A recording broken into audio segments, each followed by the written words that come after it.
galaxies, mapping nations.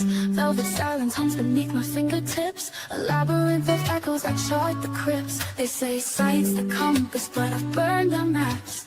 Dance with shadows where the light collapses. I chase the chaos with a sonar mind. Frequencies where the stars collide.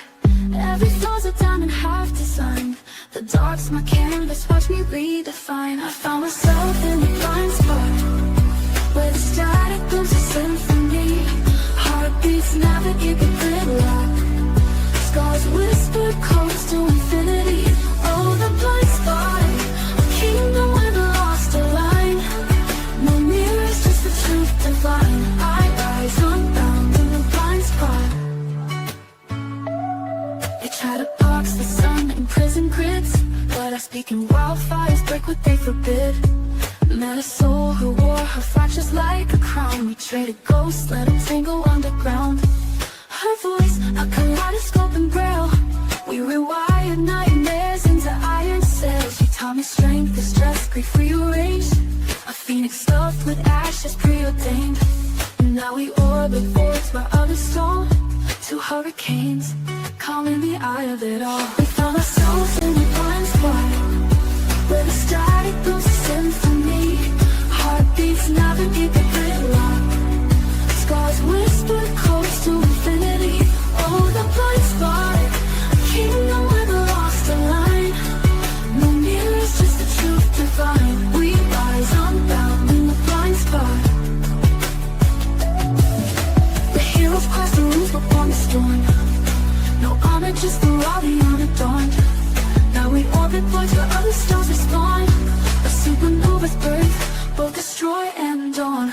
So let them preach the binary, the scene verse less. I'm fluent in the language of the unconfessed. Blind, nah, vision's just life's first light. True sight's the birth to be the why. We win here in the blind spot, where love's braille etches forever in the sky.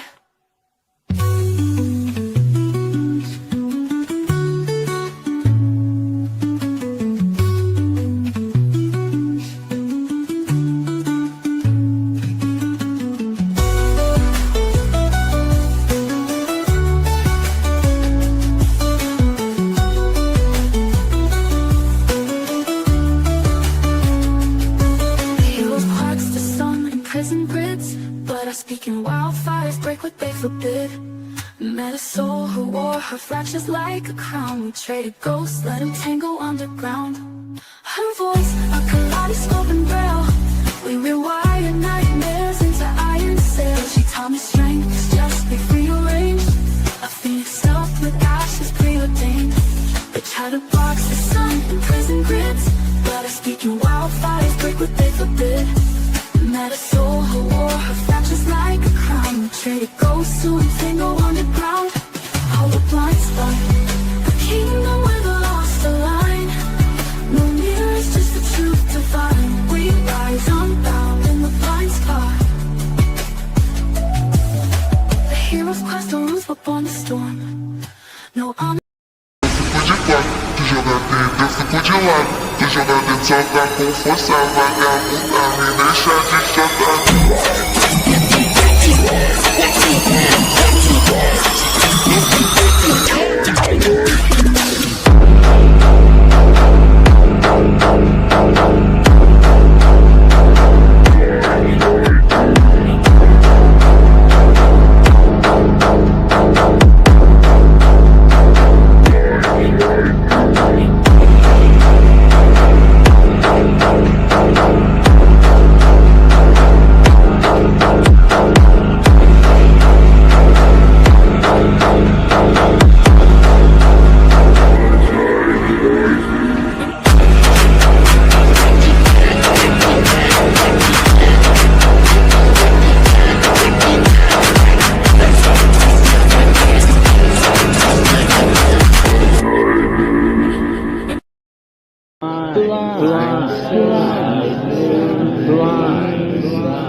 Yo, salute to you guys. Salute what it do's, YouTube's what it do's. Salute to you guys, and hope you guys are having a good night. We're gonna hop right into the content. I've been wanting to watch one of these things on live stream for like ever, and I saw Kev was streaming about something with Bill Nye, the science guy, and uh, and he was bogarting the panel, and I'm bored, so I figured might as well just do it right now. Let me make sure y'all guys have sound. Can y'all hear that? Oh, no. Let's see, I should be able to tell.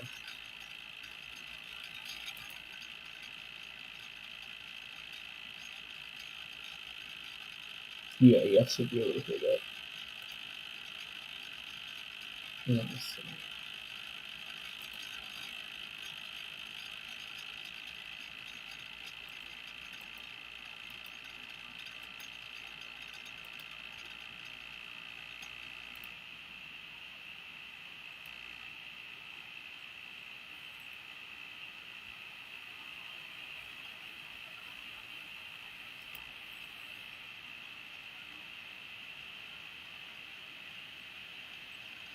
Damn, that fan is going crazy.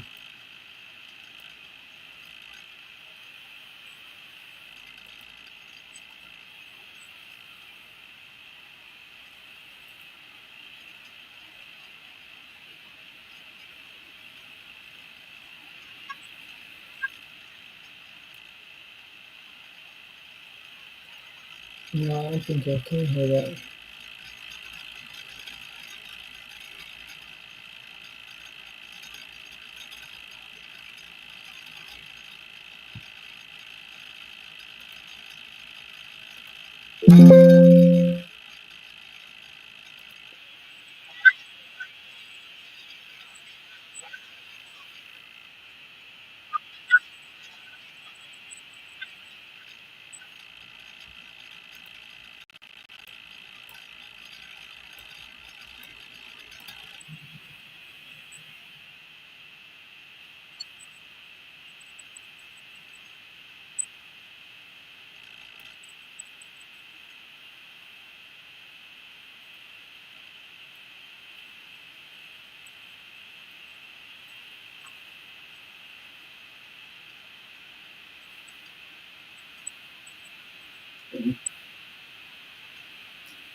Man, that noise sounds freaking awful.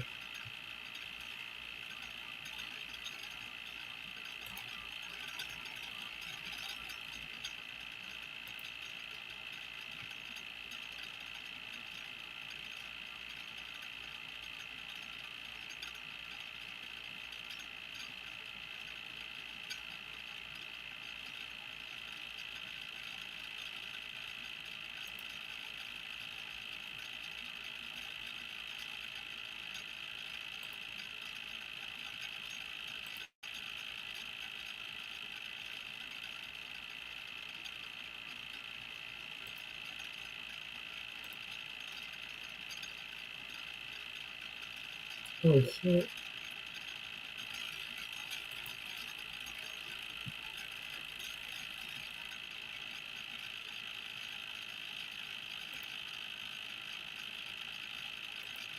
Somebody's going to find evidence of life on another world. And because if we found such a signal, it would, dare I say it, Change the world.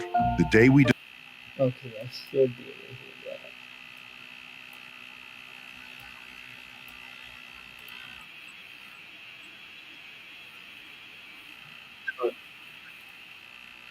that. Alright, let's go.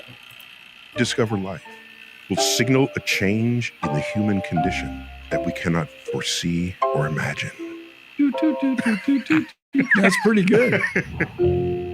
I used to think both these guys were like so small and so close to me, but now I just think they're actors. This is Star Talk. Neil Degrasse Tyson here, your personal astrophysicist. And today I've got an exclusive one-on-one conversation reserved for only those people who are not only important, but are also a friend of mine. We got with me in studio. Atera is the IT painkiller. Remote monitoring and management, remote access, help desk and ticketing. Bill Nye. Bill, Greetings, Doctor. how you doing, man? Got a bow tie on and everything. You're just completely that guy. I am that guy. The sorry. science guy. What you see is what you get. And did you tie your own bow tie today? Yeah. Can you imagine? Bill Nye wears clip-on tie. That would be a funny skit. Bill Nye decided to end his career and lose respect from all his fans. I want you to know, if I ever see anybody with a bow tie, I ask them if it's real. And if they say not, which is about 2/3 of people. Not? See what he did there? I say, I'm going to tell Bill Nye on you. And then they shudder because They can wear clip-on bow ties. That's fine. I mean, I just think it's not in the, as we say, the spirit of the game. I flew my ass out here to Los Angeles. We are now in your office of the Planetary Society, Pasadena, California. The same town where this Government support of it was waning, and he had this big idea for a solar sail spacecraft. is in 1970s now. 1976. Yeah. Yeah, and the disco era. And that was set aside for more human missions, including the famous handshake in space, so that the Soviet Union and the United States would have no more conflict. And that worked out great. It was an Apollo capsule in orbit around Earth, a Soyuz capsule, and they were configured so that their collars could join, and they opened the hatch, and they're all weightless, so they're just floating through, and they would shake hands. And I was told that the Americans were trained to only speak Russian, and the Russians were trained to only speak English. And U.S. astronauts still speak Russian. It's still. And you see, just so for anybody that's not like too familiar with like when all the space stuff was pretty much established, but all the lies that we get about outer space were pretty much dreamt up during the Cold War or that time period. A thing they do. Mm-hmm. So, and we flew on Soyuz rockets for a zillion years. Right. All that inclusive. Bruce Murray, who was head of the Jet Propulsion Lab during these famous missions, Viking and Voyager. Jet Propulsion Lab right here in Pasadena. Yes, right at the fiber up the street. And then Lou Friedman, who was an orbital mechanics guy. Engineer. Yes, at both a PhD, which you like. They decided that there was enough interest in space exploration that they could start the Planetary Society. Enough grassroots interest. Grassroots. Yeah. So we had, the Planetary Society had tens of thousands of members by the end of, pick a number, 1982. Was started in the winter of 79, 1980. I'm a charter member. Now, I remember getting the letter, and I was not, I'll be frank with you, I was not moved by the letter. Because if I remember correctly... Man, this shit's boring. Let's watch a different one.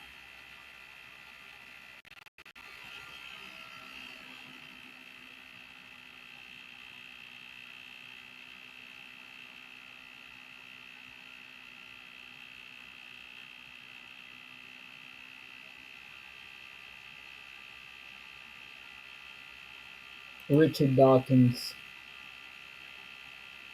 Eating too much salt causes hypertension, right? Nope. What about too much bacon and red meat? Nope. It's actually...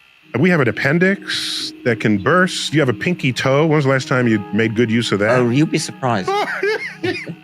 Natural selection is not completely random. And all these stages, one by one, they step by step, they incrementally improve. And every improvement is the new starting place for the variations at that generation. And they come about not through any design process, not through any deliberate design. Natural selection is the blind watchmaker. This is Star Talk. Neil deGrasse Tyson here, your personal astrophysicist.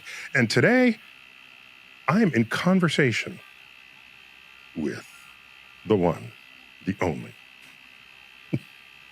Richard Dawkins. Richard, welcome back to my office. Thank you very much. This is like your fourth time here or something. I've lost count. Something like something that. Something like that. Always a pleasure, Neil. Well, welcome. I mean, we have a lot of catching up to do, I think. So recently, or at least this year, we lost Daniel Dennett, philosopher Daniel Dennett. I recently learned, I didn't read all of his books, I read some of them. He declared that Darwin's evolution by natural selection was the greatest idea anybody ever had. He's coming to it not as a biologist, but as a philosopher. So how do you reflect on that declaration? He said that at the beginning of his book, Darwin's Dangerous Idea. And his point was that And that's the theory of evolution, the theory that we came from like whatever a cell, a single cell organism or whatever, all the way to humans. before Darwin came along, it seemed obvious to everyone that big, complicated things like humans and oak trees and things had to have an explanation in terms of design. And it was a huge stroke of insight for Darwin to see that it didn't, that the laws of physics alone could produce this prodigious amount of complexity filtered through this odd process of natural selection. To me, it's always been strange that it took so long, that it took until the middle of the 19th century for Darwin and Wallace, and even maybe one or two other people. This is thousands of years of thought. Yes, and brilliant people have come before. Aristotle could have had it and didn't. I mean, when you think how much cleverer you had to be to do what Newton did, or Leibniz, inventing calculus, working out about the laws of how gravity. The Newton finger puppet here. Okay, yeah. You'd think that somebody would have tumbled to evolution by natural selection before the middle of the 19th century, yet they didn't. And so that's an astonishing thing, and it needs an explanation. Did Daniel Dennett explain why it took that long? And if he didn't, what would be your explanation? I don't remember whether he did. Well, first of all, Ernst Mayr, the great, he was here, I think. That is that's an excellent question, because it does make sense, like evolution and by natural selection, that just like I said, from the single cell organism to what we are now, and the natural selection thing just means the most capable, the most the ones that prevailed through most of the treacherous situations. But it does seem like that would have or should have been thought of a long time before it was. Here at the American Museum of Natural History.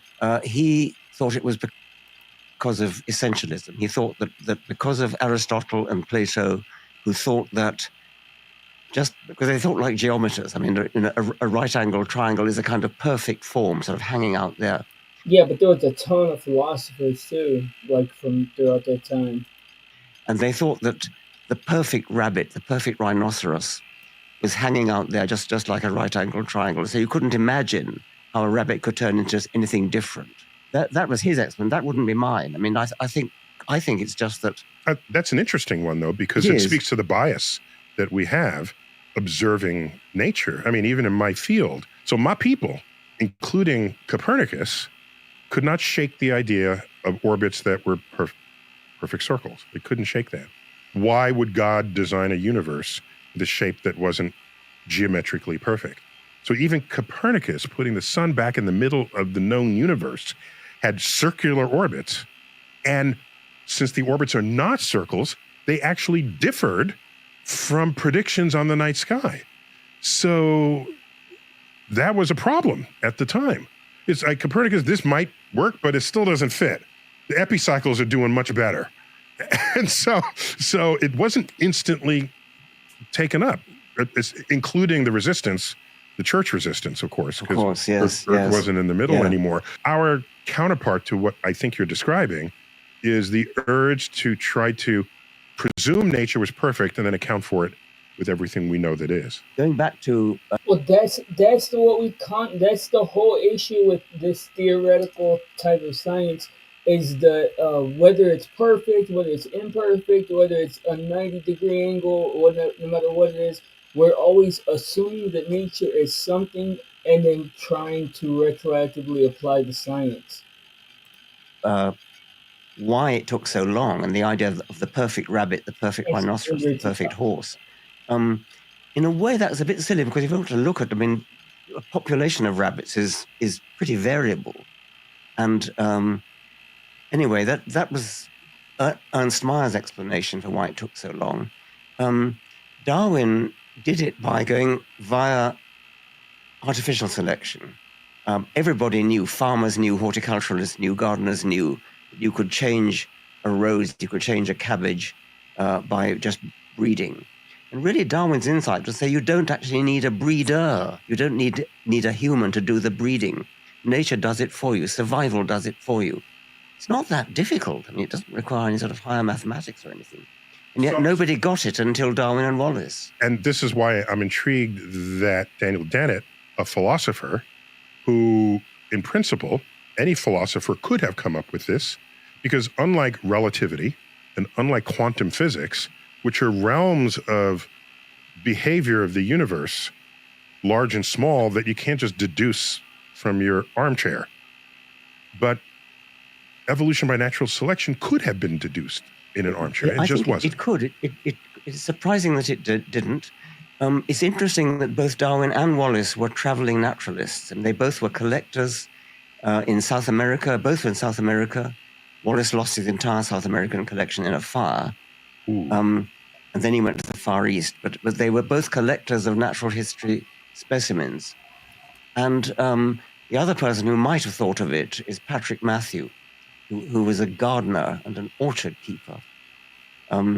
But philosophers know they didn't do it. They didn't, and they could have. They could have, yes. So you've written, I mean, I have a list here of like all your books.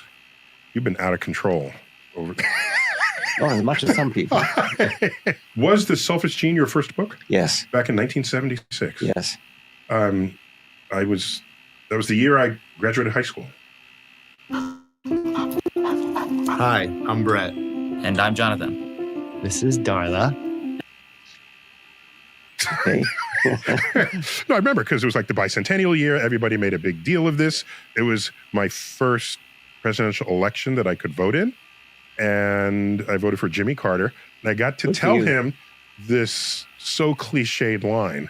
But when I met him, I said, "You were my first president that I voted for." And it was 1 month after my birthday, I got to vote for him. So I thought I'd have a short exercise here. I'm going to mention your books. Could you just tell me what your favorite bit of that book was that you were communicating with the reader, if I may? So start off, The Selfish Gene. Natural selection chooses between genes. Genes are the only thing, the information contained in genes. Digital information is the only thing that goes from generation to generation. That which survives is information, digital information. Some genes survive better than others. We, the bodies, we, the animals, we, the plants, are just the machines that are there to preserve the genes that ride inside us. Whoa. Okay. So that reminds me of how I describe your gut bacteria. I say, people want to think they're like top of the world. And I say, all you are to those bacteria is a darkened vessel of anaerobic fecal matter. That's right. And it's pretty much the same with your genes. I mean, it's not fecal matter, it's testicular matter or ovarian matter. But yes. Okay, so they're the ones carrying themselves forward. Yes. So if it's just information, can you imagine a day where the biology is no longer necessary and you just have the digital information stored or duplicated in some way? Yes, certainly. Already you could preserve your entire genome. I've got my entire genome on one disk. And I once... Do you have a backup? Just checking. Is it on the cloud? Is it... The idea was... I don't have a backup. The idea was, it was a television program, and the conceit of the program was it was going to be posted into the family vault, the Dawkins family vault in the church at Chipping Norton. Oh my gosh! To be dug up in 1,000 years. And they were like a time capsule. Yeah, yes. Exactly. And the idea was that in 1,000 years they dig it up and make a duplicate of me. And of course, then we talk about why it wouldn't actually be me, because it would just be an identical twin of me. Mm-hmm. But that was the idea. Was it you? Yes, it must have been you, because who else would do this? Posted on social media. It was, if you had a book of a picture of your mother. I think you're thinking of your mother's mother Yeah, you pile them up. It's just one of many ways of dramatizing the enormity of geological time. I forget exactly how it goes. There are lots of ways of doing it. I mean, No, but you do this, and if you keep doing it, one of those pictures is a fish. Is a fish. and yet, every single generation looks like the previous one and the next one. There's no sudden. There's no sudden. It's not sudden. And many people can't grasp this. They think, well, there must have been a time when it stopped being a fish, and but there wasn't. It just gradually changed. Okay. Will you allow me, given this, which I completely understand, you have to allow me my explanation for the chicken and the egg. Okay. Okay. So I tell people, but I've never gotten your blessings on this. Can I use that word with you? Yeah, of course. I'm all for blessings. Okay. So I simply tell people, they say, what came first, chicken or the egg? I said... He says that because Richard Dawkins is a crazy atheist. The egg. It was just laid by a bird that was not a chicken. Yes. That's a fair statement. I'm compressing. Yeah, that's what I said too. That the egg is just going to be different, a tiny bit different each generation. Yes. A billion, 100 million years of time there. Yes. But at some point, you're going to say what comes out of the egg is a chicken, but that's a genetic alteration from the previous generation. But there never was a moment when a bird that was not a chicken gave rise to a chicken. It never was. Of course. So this is a very compressed. Yes.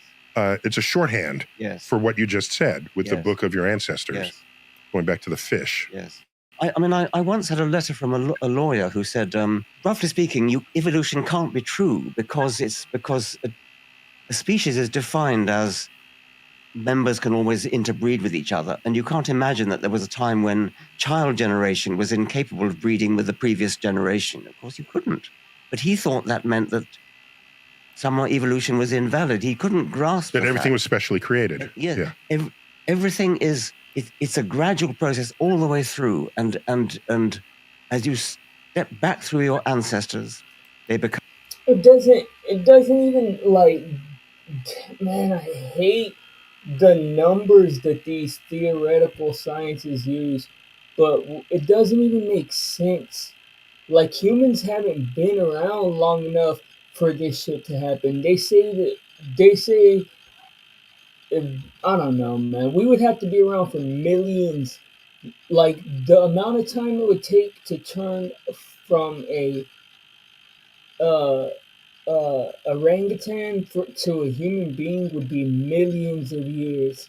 And I don't know how long how long they say we've been around. I think in between 6,000 years and 18 million. Comes slightly less like a human, but you never notice it as you walk past them. If you imagine... I want to see a fish. It's just funny. So you skip ahead and there's a fish. You say, that's my parent. Yes. Yes. It's a little freaky for people. But you gotta appreciate. As you walk along the generations, you'd never see them getting more fish-like. It would just be so gradual, you would never notice it. Because generations are only 30, 40 years, yes. And we're talking billions. Yes, that's right. You needed deep time for evolution to do what it needed to do. Even in the 19th century, my people, the most we were going to give you as a biologist or even the geologist was 10 million years, 20 million at tops. We didn't know about energy contained inside the nucleus of the atom yet. Nuclear energy, which is how the sun makes fuel. We didn't know that at the time. So the best we could do was say it was a lump of coal. Charles Darwin's son George, was one of the people who pointed out eventually that nuclear energy could do the trick. Oh. Nice little... Okay, thank him for him. Which of the Darwins explained tides for the first time? Probably George. I'm not sure. It was a Darwin. Yes. And Newton and Galileo did not understand tides. It was... Salute to Galileo. If you want to get your name, phone number, and address off the internet, but want to handle the removals yourself... Even though they had all the gravity necessary to account for it. There's a subtle point with tides where if you look at any textbook, it'll have the moon and Earth, and it'll have a tidal bulge pointing towards the moon. Yes, that's wrong. It's wrong. Yes. It doesn't. The moon would want that to happen, Yes. but that's not how it is. Yes. The tidal bulge is in advance of the moon in its orbit. Yes. Okay, and that's Earth's rotation pushing the tides ahead of the moon, and it's that interaction that has remarkable consequences. The moon is slowing down Earth's rotation. And Earth already slowed down the moon's rotation, so it's tidally locked to us. We'll one day be tidally locked. We'll be double tidally locked. And when that happens, then the tides will line up because we'll not be pushing it ahead of the moon. So somebody had to figure all that out. Yes. That was another Darwin. Thank you for your Darwins. New developments and discoveries are happening every single day. So keeping up with science and the world can be difficult for anyone. Misinformation spreads online at the speed of light, and trusted news outlets report on the same story differently. So, how do we find the truth? As science enthusiasts, we know how important it is to rely on research, data, and... This is. All right, let's get back to the show. You came up with the word meme. I know it was you. That was in the selfish gene. That was in the selfish It was Dr. Seuss. gene. Yes. Yeah. You invented the word. And people long forgot. Tell me the authentic definition of meme, because that's not how anybody... Let's look that up, because Dr. Seuss made that word up.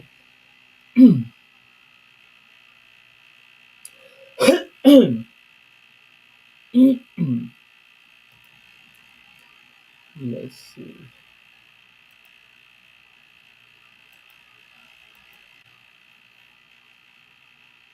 Who made up the word meme? Richard Dawkins? What in the world? I could have sworn it was Dr. Seuss.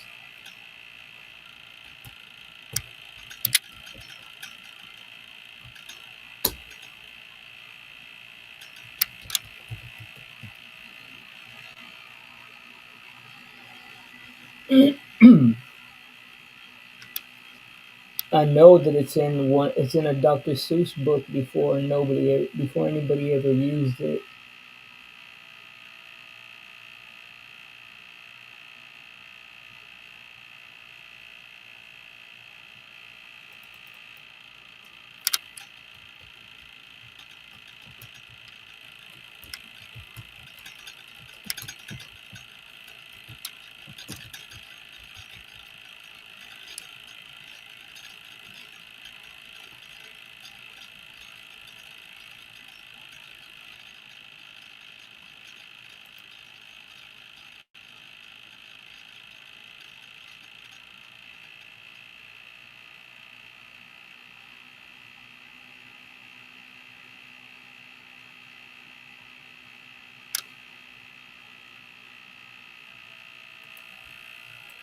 That's a trick.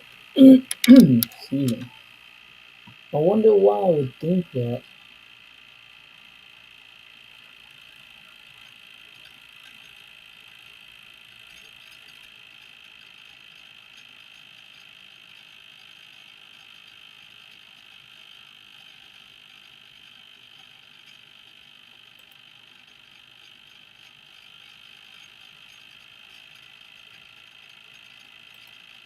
Let me see. That's wild. Let's see what Copilot says.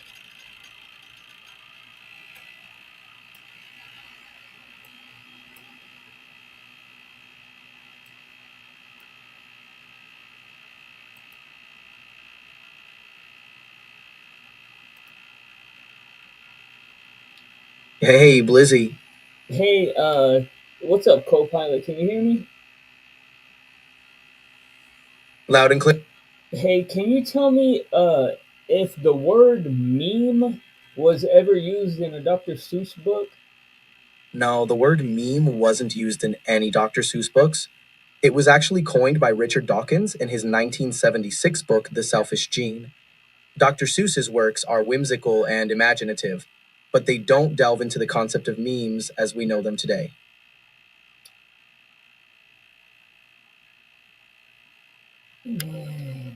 wish I could remember which book it was. That's crazy. Um,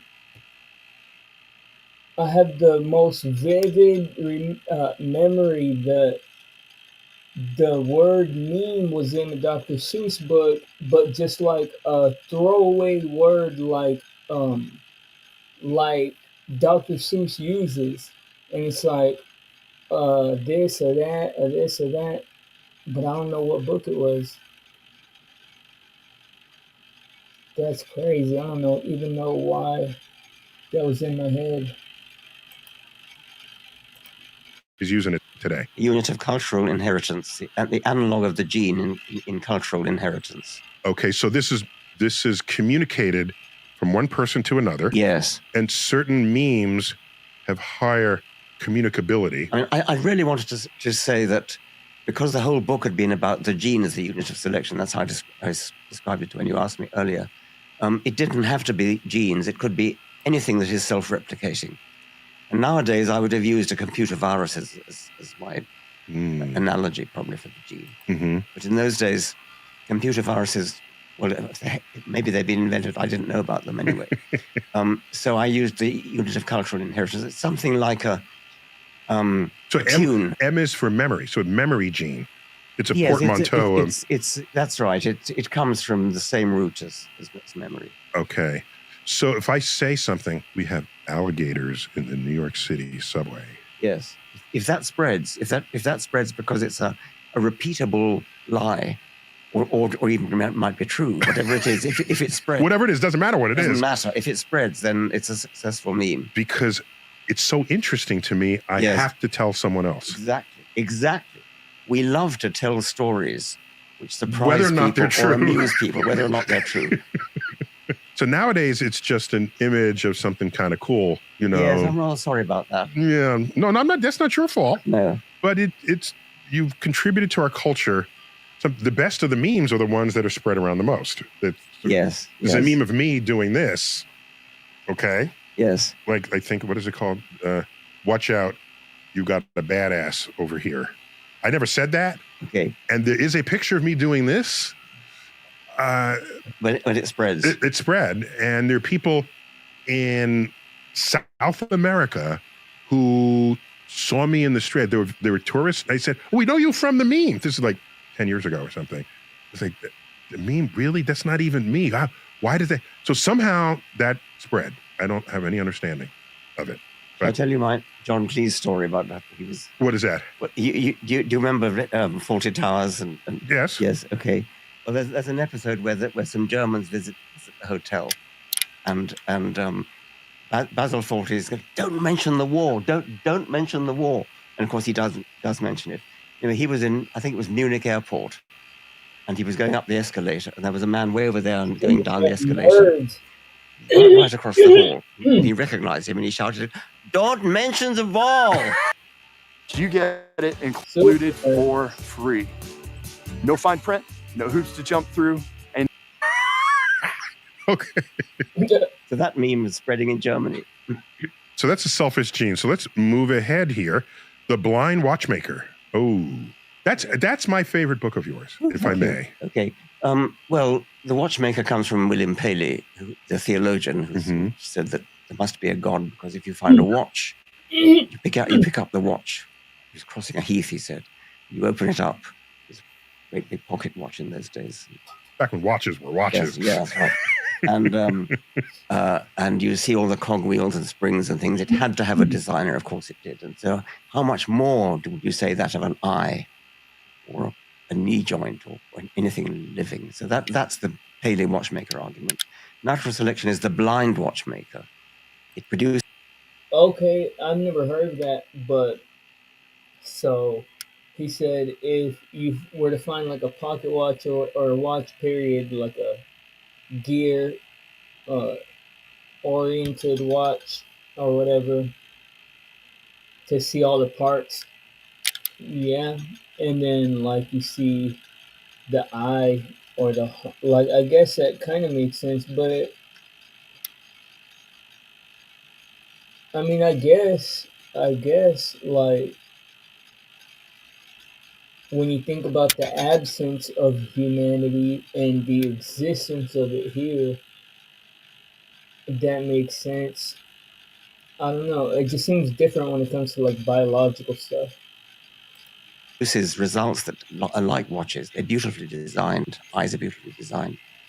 Certain flaws, but they are beautifully designed. And they come about not through any design process, not through any deliberate design, but through the blind watchmaker, which is natural selection. So that's hard for people to accept, especially if they're deeply religious. Yes. Because they already have an account. Yes. Now you're saying one of the acts of their God is some random force operating. He didn't have to be there at all. He didn't have to be there at all. Yes. And I think where people get confused, and even some of our people have made this mistake, Fred Hoyle, who was the architect of the steady state universe, who pejoratively invented the name Big Bang to describe the universe beginning in one point. He said that in a pejorative way. He wanted the universe to be a steady state. He did a calculation for how you would get an eye, a fully functioning eye, and how long that would take. And it was some impossibly, 10 to some very high power number of years, given the rate at which you have defects in a genome. And correct me if I'm wrong, the rebuttal to that is natural selection is not completely random.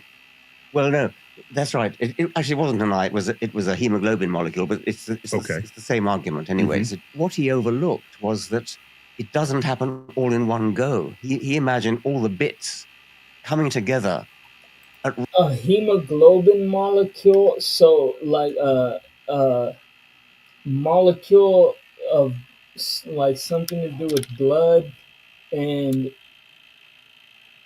like get it from what? Like just how many years until it just materialized, or what? Random. And that's one case that doesn't work, and it has another random thing that doesn't work. Yes. And you do that forever. You do that forever. Of course you want to, but what you need is, let's use the eye, even though he didn't. You need a slightly less good eye, and then a slightly less good eye, and a slightly less good eye. And if you start with just a sheet of light-sensitive cells, which just detect whether it's light or dark, that's useful. It's not like better than not having it. It's better than not having it. You can tell when it's night or day. You can tell whether there's a predator flying overhead. And then if you have a slightly cup-shaped, if you bend that retina from a flat thing into a slight cup, then if it's coming from that direction, it hits that side of the. We are on video, aren't we? Yeah. And so you get, it's not an image, but it gives a slight directionality. And then you close up and you start to get a pinhole camera. It's a very crude, it's out of focus, but it's sort of an image. And then you need a little bit of transparent gunk in there. It's not a proper lens, but it does something like a lens. And all these stages, one by one, they step by step, they incrementally improve. And every improvement is the new starting place for the variations at that generation. That's right, and then you get because every generation is not starting from zero. That's right. Yes. So the blind watchmaker, I just. The thing is, though, is that these guys had everybody believing this shit, and nobody has ever lived more than one lifetime. So, like, none of this shit can be proven. Thought that was brilliantly written, and it was my benchmark for if I were to ever write a book for the public. I want to be this articulate. Oh, wow, that's high praise, Neil. I just want you to know that. Thank you for that. Okay, let the record show. Climbing Mountain Probable. Well, that's what we've just been talking about. Yes.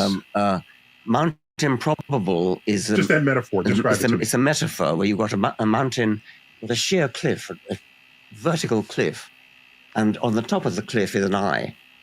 And to produce the eye in the Fred Hoyle manner would be to leap from the bottom of the cliff to the top in one go. In one go. You cannot do it. If you go around the other side of the mountain, you find a nice gentle slope.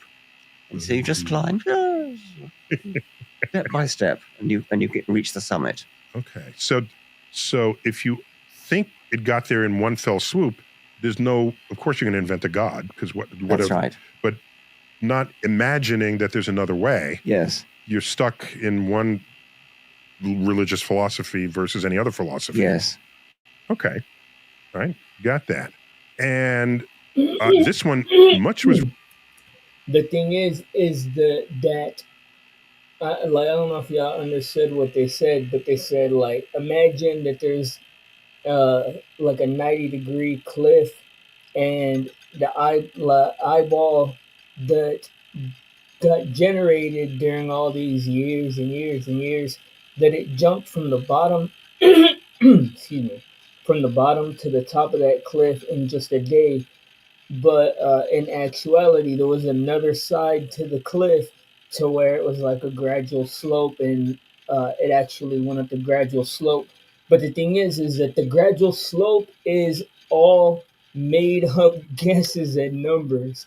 Like it's theoretical. It's a theory, and they don't have any kind of way to prove it.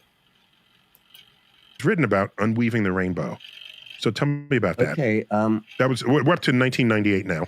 That comes from Keats. I did not know that. Keats complained about Newton spoiling all the poetry of the rainbow by explaining it. And so my point was the point which you've made often enough. Actually, there's far more poetry in really understanding the spectrum. So did I tell you this? Do you remember there was this, it was on YouTube, it was what's called Double Rainbow Guy? He's talking about the color spectrum, not the autism spectrum. Excuse me. You ever seen this? No. Double Rainbow. You should check it out. Okay. Okay, this is now back when social media was just people posting things. It wasn't the cesspool that it is today. Yes. So he was hiking somewhere. There's some guy back when you needed a camcorder to take videos, Yes. not a cell phone. He's hiking in, was it Sierra Madres? I don't remember where. And you hear him sort of narrating his, oh, that's a nice cliff. Then he turns a corner and he says, oh, a rainbow. Oh my gosh. What could it mean? Oh, a double rainbow. Oh my gosh. And he's tearing. You don't see him, but you can easily interpret just his emotions and his breath. And then he goes prostrate to the ground. Yes. And he can't contain himself. What does it mean? This is a sign. And so I felt bad doing this. You might be proud of me, but I felt bad doing this. I tweeted, I put a link to this video, and I said, this is how you behave if you've never studied physics. Yes. But I thought that was kind of mean. He's having his moment. Well, in a way, that's what Keats was doing. And that's To what Newton. Yes, that's right. But anyway, I can cap your story in the opposite direction. I read a story about a woman in California. She had a lawn sprinkler, and she saw a rainbow in the... Salute, Commander. Welcome in. Hope you're having a good night. We're listening to Richard Dawkins and Neil deGrasse Tyson teaching us about make-believe science. lawn sprinkler, and she said, "What are they doing to our water supply?"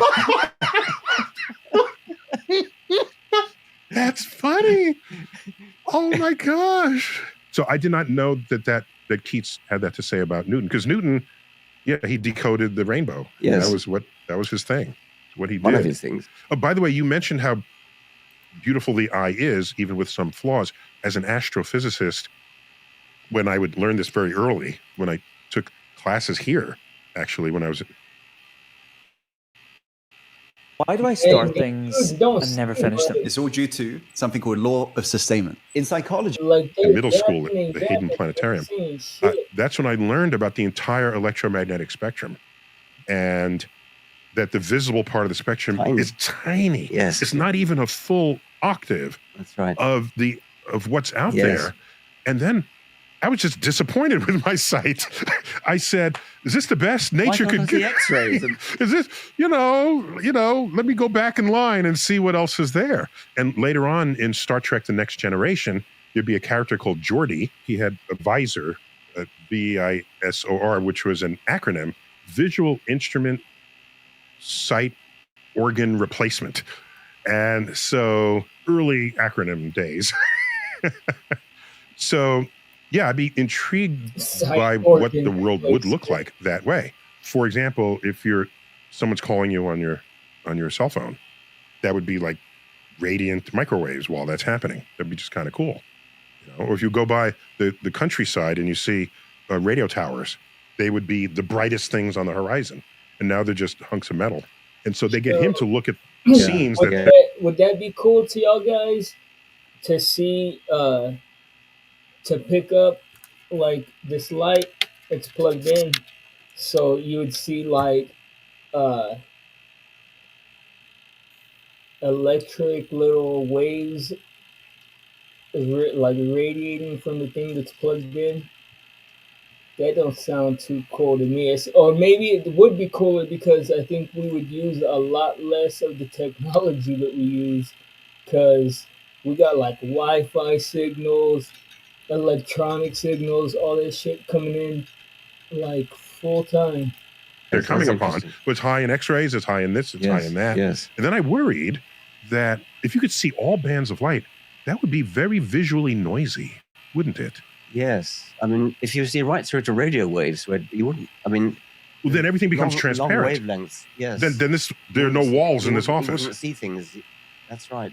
You have coined this term, and we've even appeared on stage together under this title, The Poetry of Reality. And I'm all in. But if you're actually a poet, surely there are parts of reality that are best expressed by a poet. Would you agree? I suppose so. I've never quite understood. I mean, I don't write verse, but I suppose, like you, I try to evoke emotion at the same time as Otherwise, science. It's just a wiki page. Yes, right. that's You right. Want some... And I'm not entirely clear what you mean by poetic. I sort of feel intuitively I know what it means, but I can't quite put it into words. Maybe that's no accident. Yes, I defend in my own mind the idea that science is the poetry of reality. It makes me feel poetic. I think it makes you feel poetic. So it might be self-serving on that level. What would matter if others can be convinced of the same? Because otherwise it's just a self-licking ice cream cone. That's right. And if you're skilled in... That's exactly what that is, because science is not the poetry of nothing. It's the science. Poetry is the poetry of of life. Excuse me. Yeah, I didn't clear my throat, guys.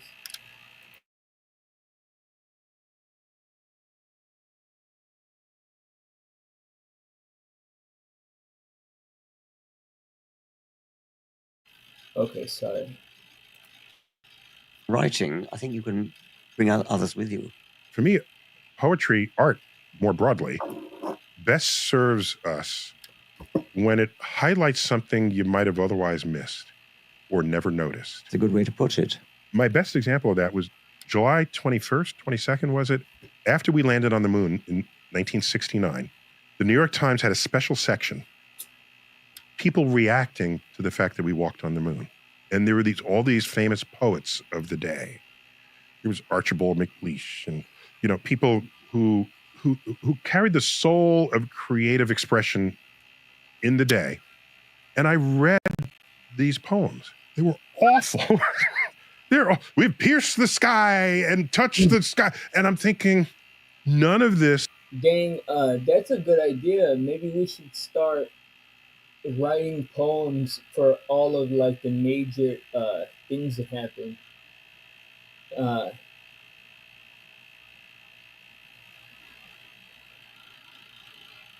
Let me see. Today marks the day.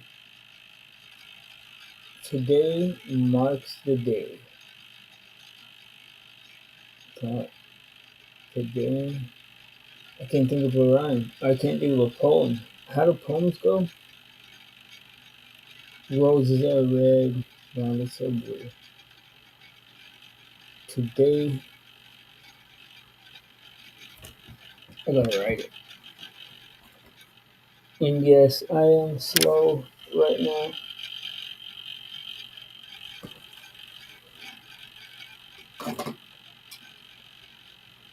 We're gonna write a Neil deGrasse Tyson poem. Can't sleep, got nothing else to do.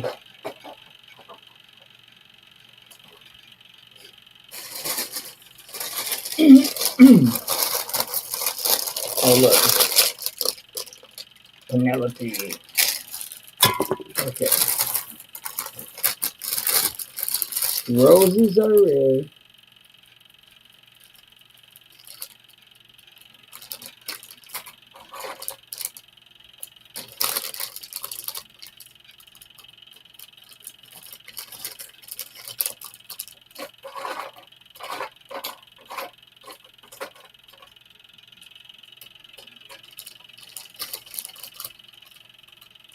Roses are red.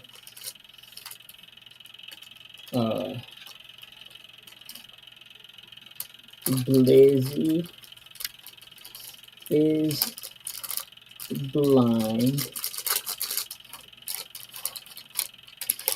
Neil deGrasse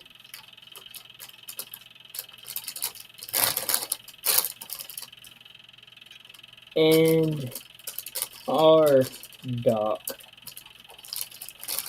wasted our time. Boom, masterpiece. Boom, masterpiece. Okay, that's enough of that.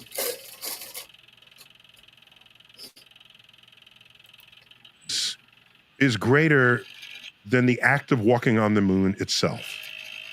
So maybe I don't need artists to interpret that for me. Maybe I need them to interpret the tree that I'm walking by. Then you get Joyce Kilmer's poem, The Tree.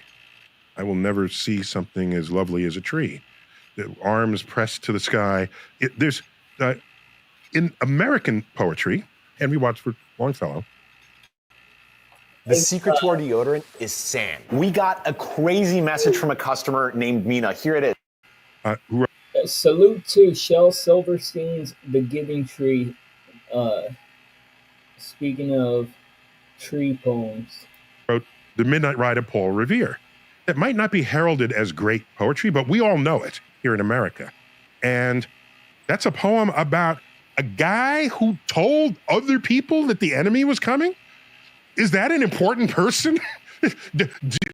No. Yet we all know that person's name because it's a poem about him. You do not know that corresponding person for any other war that has ever been fought in the history of the world.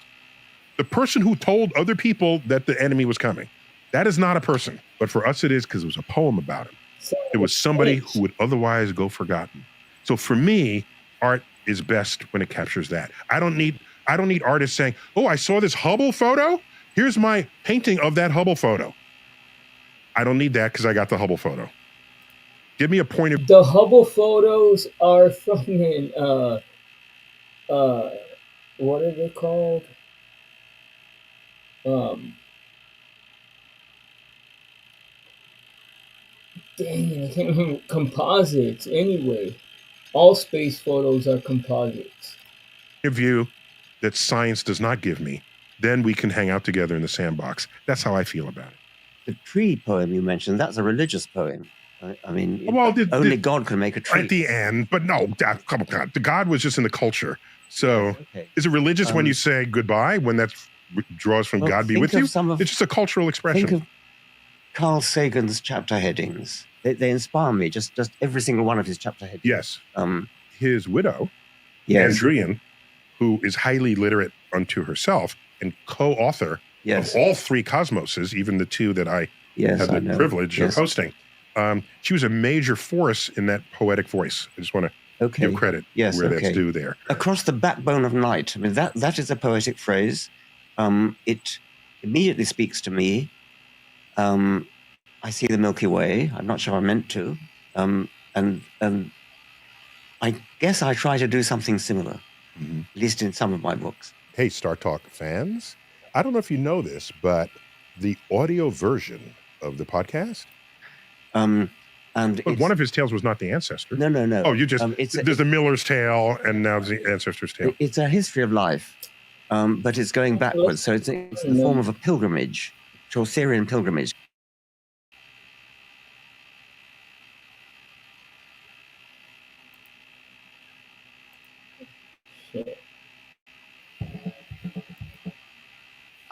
By the way, red on the sky. Yeah, they don't look real. So that's how, and plus, you could have thrown at least a constellation up there or something. You know what I should do? I should get someone to make me one and just imitate. Sure. I got my master's at UT Austin. My wife got her PhD. He's from Texas. I got this car recently, and look how much I was paying for insurance before. I use this. By the way, let's start with the military. Yes. All right? If there are glowing lights in the sky and we don't know what it is, they damn sure better look into it. Right. We give them folks $700 billion. Make some percentage of that budget to check out the possible Polaroids. I was wondering what you were talking about. I just got it. No, they're composites. Somebody, at least this is like what this guy Matt something Matt Boylan or something says the pictures of space have to be artistically like put together.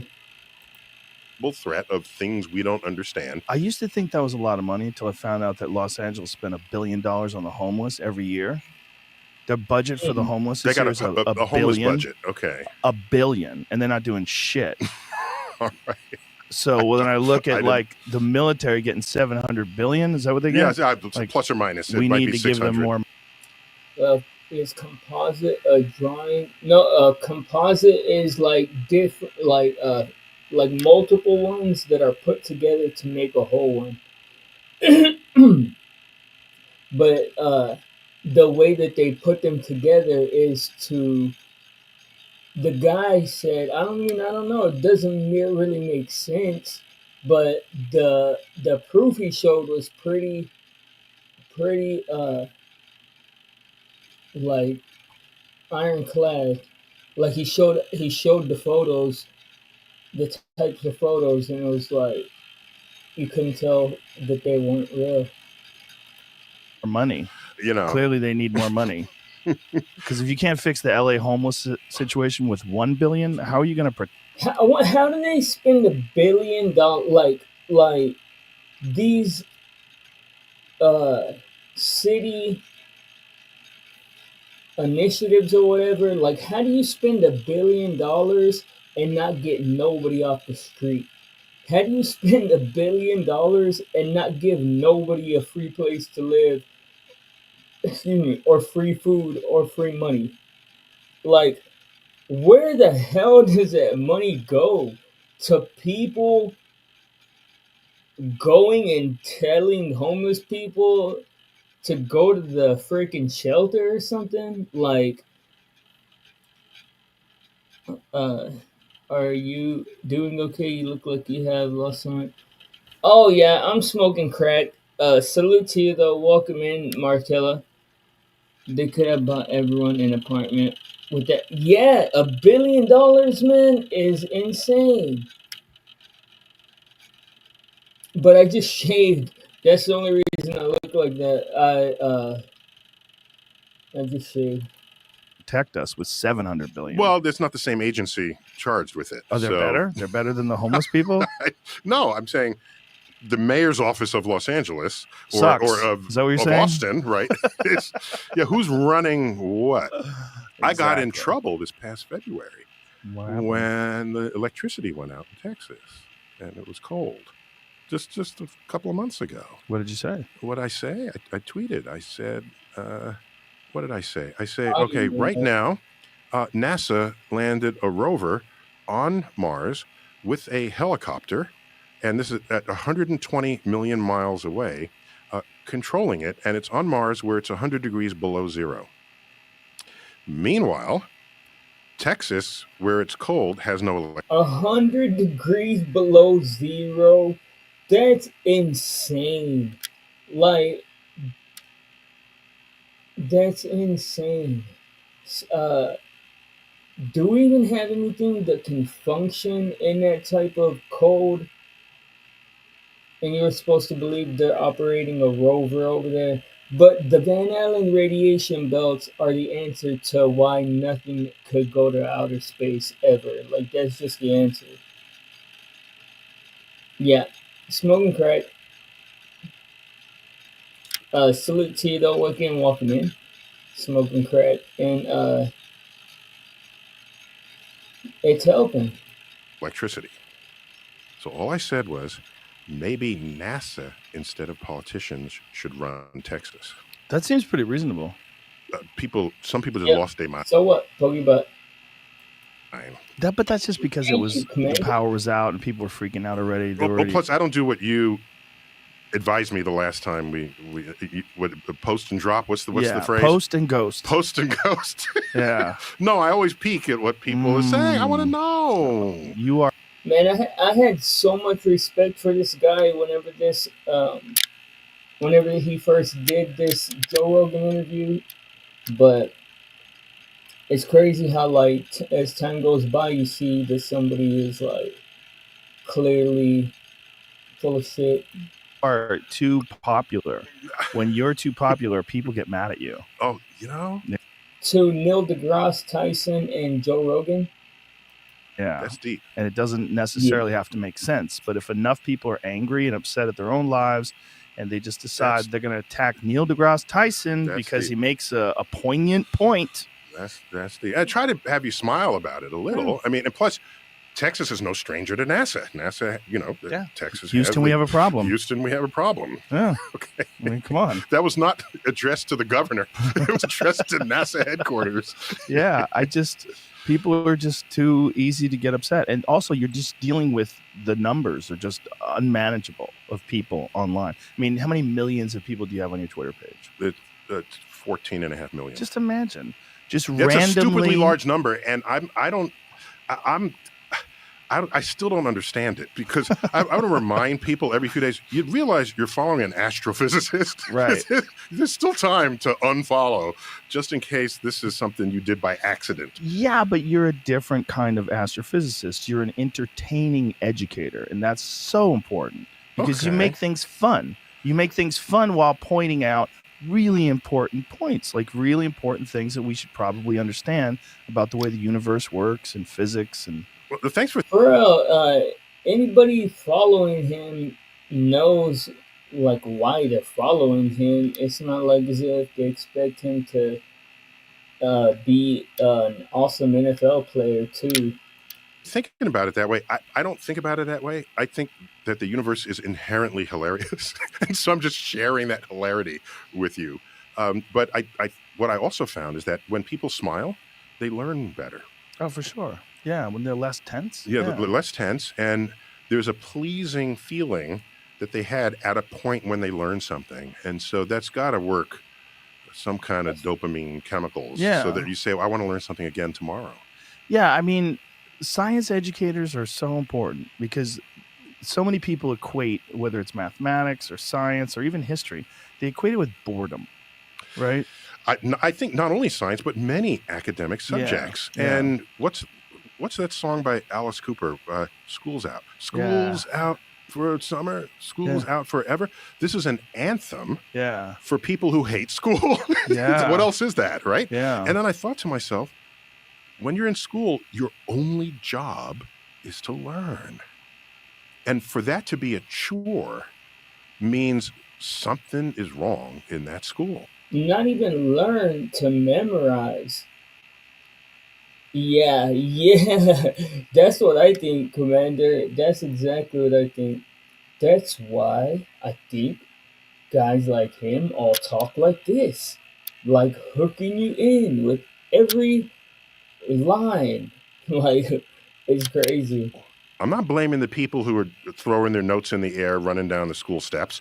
I'm blaming the system that's not making school fun and entertaining, and it should be a place where you are trained to become a lifelong learner. Yeah. Where if they just got people to, like, if they just made it more engaging, people would actually be smart. Some infusion of curiosity you get bitten by a curiosity bug. And then when you walk down the step, you say, wait a minute, I don't want to leave school. I want to stay in school. Or if I have to leave school because I graduated, let me find other ways to continue to stay enlightened throughout my life. Otherwise, you get ossified in one way of thinking with one dimension of information or facts or insights. And then you're stuck there and you think that's the world, and it's not. It's not, but let's put this into perspective. Think about the budget for the homeless. Think about the budget for the military. Now let's think about the budget that a school has to work with. And think about the fact that you have to take 40 kids who may not have been paying attention most of their life. And then all of a sudden you catch them when they're 14. Good luck. I mean, you got a lot of momentum behind them of them hating school. A lot of negative momentum. A lot of like maybe bored, disenfranchised teachers who've been teaching these kids who are not into it. You know, and then their hormones are kicking in, so they can't pay attention to anything anyway. Yeah, it's easy for me to make these statements, but I'm not the one in the trenches there, especially in those middle schools, where hormones are riding everything. Right when they start popping, the kids don't know what to do with them. Like, imagine your whole life. This is not the time to learn physics. I got to worry about my body. Whatever. And then just trying to get 40 kids or however many is in the typical classroom to San Antonio School District. Their budget was $541 million this last year. So, good grief, man. I don't see how the government, it's like they're spending monopoly money compared to real money, you know? Like, and it's so, like, impossible to give you, like, a actual, like timetable and amount for where it goes. pay attention to the same thing at the same time and to be interested in the same thing at the same time. You know, there's a lot of intelligent kids that get left by the wayside because school, for whatever reason, doesn't jive with the way they learn things. It doesn't mean that they're not smart. Well, I think we have similar, each of us have, you and I have similar challenges in a theater audience, right? Now, you have the advantage that they're all fans, so they know where you're coming from when you do a stand-up routine. But still, there's 1,000 people or more who are different from each other. Some are old, some are young, some are left, some are right, you know, politically. And you thread that. And I think you thread it brilliantly. You get people with you and you get them to want to listen to you. So part of what I glean from people's reactions to my Twitter posts is, was that how you thought about that? I didn't know that. Oh, you know, I thought what I posted was funny, but nobody laughed. That's useful. See, that is something that's always thrown me off about this dude, is that he like looks at himself as some type of performer or something. Information to me, okay? I want to know Yeah. if I'm succeeding or not in what words I choose, what phrases, what ideas, what topics. And by the way, those touch points have evolved That's called social engineering. over the years. I've done this, a purposeful experiment. I took an identical tweet and just retweeted it 5 years after I first did it. And reactions are different.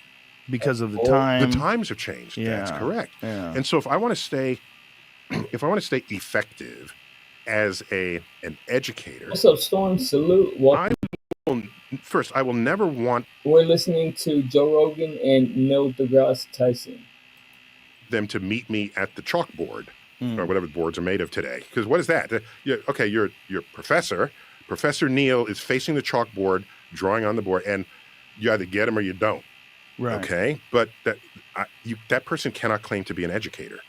The educator is someone who faces the audience and wants to know, how is your shaping knowledge, information, insight? Some of them are over 75. You look for the silver-haired folks. Share in it. When happy hour turns into slappy hour, Favor brings you HEB Net. On Fiverr, you can find the perfect freelancer to build your website. But you probably already know a guy who knows Infinity. Yeah. You know, and different kinds of infinities. And Oh, you remember that? Yeah, I remember everything. Some affinities are bigger than other Yeah, affinities. which is what? What are you saying? I'm not going to let you get away with this alien thing, though. Oh, Let's bring it back. No, bring it back. Along with being deep in philosophy. Along with being deep. Look, you see, Some of them are over 75. they literally, man, this is just imagination. It's somebody's imagination, and there are tons of equations to go along with it, and tons of like theories on top of theories on top of theories that tie into like real life, like realistic things. But this dude is basically a storyteller, and when you can just rely on your imagination to answer the next part of the equation, like it's not physics. I mean, you can call it science if you want or whatever. It's not physics though, and it's wild, man. It's just crazy. I look for the silver-haired folks. Like, They'll uh, what he was just saying. Y'all see right now the infinities on top of infinities on top of like there is no basis for any of that stuff in like physics. remember, the later stages of the Second World War and early stages of the Cold War. I'll throw in a reference just for them. The 20-somethings won't know and they won't care. They probably won't even get it, but I'll go buy it quickly enough that I offer the other community demographic in the audience something else. And this is my way.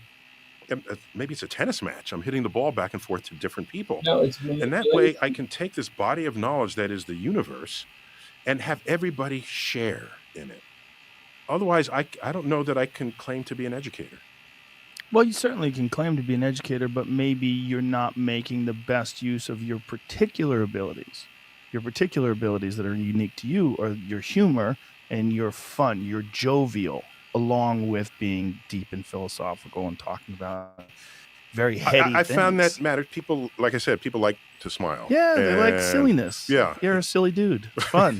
I mean, for a I guess guy I'll who take that talks as a about... compliment. Yes, it is a compliment. For a guy who talks about like really intense subjects, the nature of infinity. Yeah. And different kinds of infinities. And You remembered that? Yeah, I remember everything. Some infinities are bigger than other Yeah, infinities. which is what?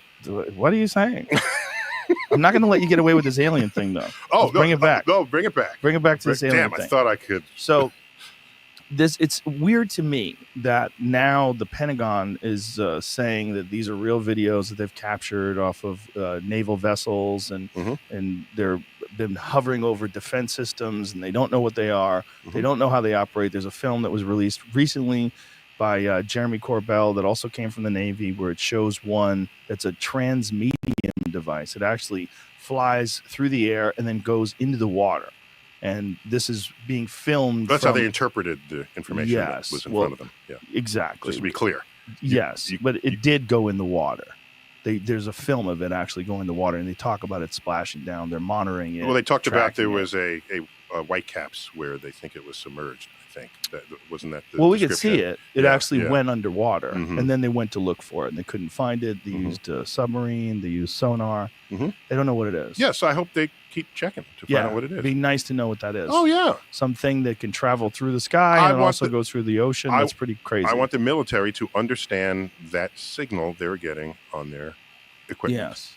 Because there's equipment between you and what's going on. Typically, Mm-hmm. when it's sort of Navy sensors and trackers and that sort of thing. Other things are things people see in the sky with their own senses, right? Yeah. Just the light in the sky, and it moves in ways they don't understand or can't explain. So, but a point I've made before, I'll just rehash it here.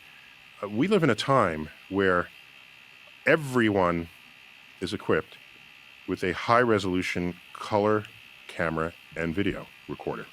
True. Basically everyone. And if you run the numbers on it, it's about, I got this from someone from Google, there's about 6 billion photos and videos uplifted to the internet every day. Damn. And in that collection, you find really rare things that you only heard about, or maybe you saw the results of, but you didn't actually. Hey, I don't know about y'all, but I seen a UFO.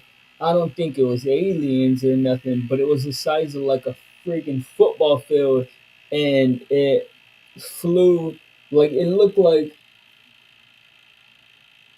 it looked like a stadium or something that was just kind of like floating over the house that I stayed at or that I lived at the time. But it was way bigger than any airplane, and it wasn't even moving like an airplane. And like a bunch of people seen it here in San Antonio, and they said it was a test airline, like a luxury airline. It was like the hugest airline, but it wasn't no freaking airplane. It was like a freaking, I don't even know what it was. See it happen. You see, so there are videos of buses tumbling in the winds of a tornado. Now, in the aftermath of a tornado, there's a bus on its side, and so you knew wind took it there. But previously, no one is going to say, "Oh, that bus is about to lift into the air, Wizard of Oz style, like the house. Let me go in and get my my movie camera, Right, and then come back out and shoot this." No one did that. If you did, you'd be stupid. That you want to get the hell out of there. But everybody has a video camera, so we have images of this rare phenomenon, uncommon, hardly ever filmed, buses tumbling in the air. We have video footage of animals doing interesting things that we never had video recordings of. Like bears walking on 2 feet. Yeah, bears, and one of them righted a traffic cone. There's a video of that. It was just walking down the street, and there's a traffic cone, and it looked at it, and it was tipped over, and it righted it, and it kept walking. And I'm thinking, wow, this is what bears do when we're not chasing them or when they're not chasing us. This is just a casual. They're mammals. They have large brains, compared to any other kinds of. They're oddly playful too. Yes, and they love people's backyard swimming pools, apparently. Yeah, and benches. You ever seen them on picnic benches? And they're just chilling on the bench. They lay on benches and roll around on picnic benches. Yeah. So, and in another case, I saw it was a magpie, one of these birds known for how smart it is. There was a full, half-liter, plastic thing of water.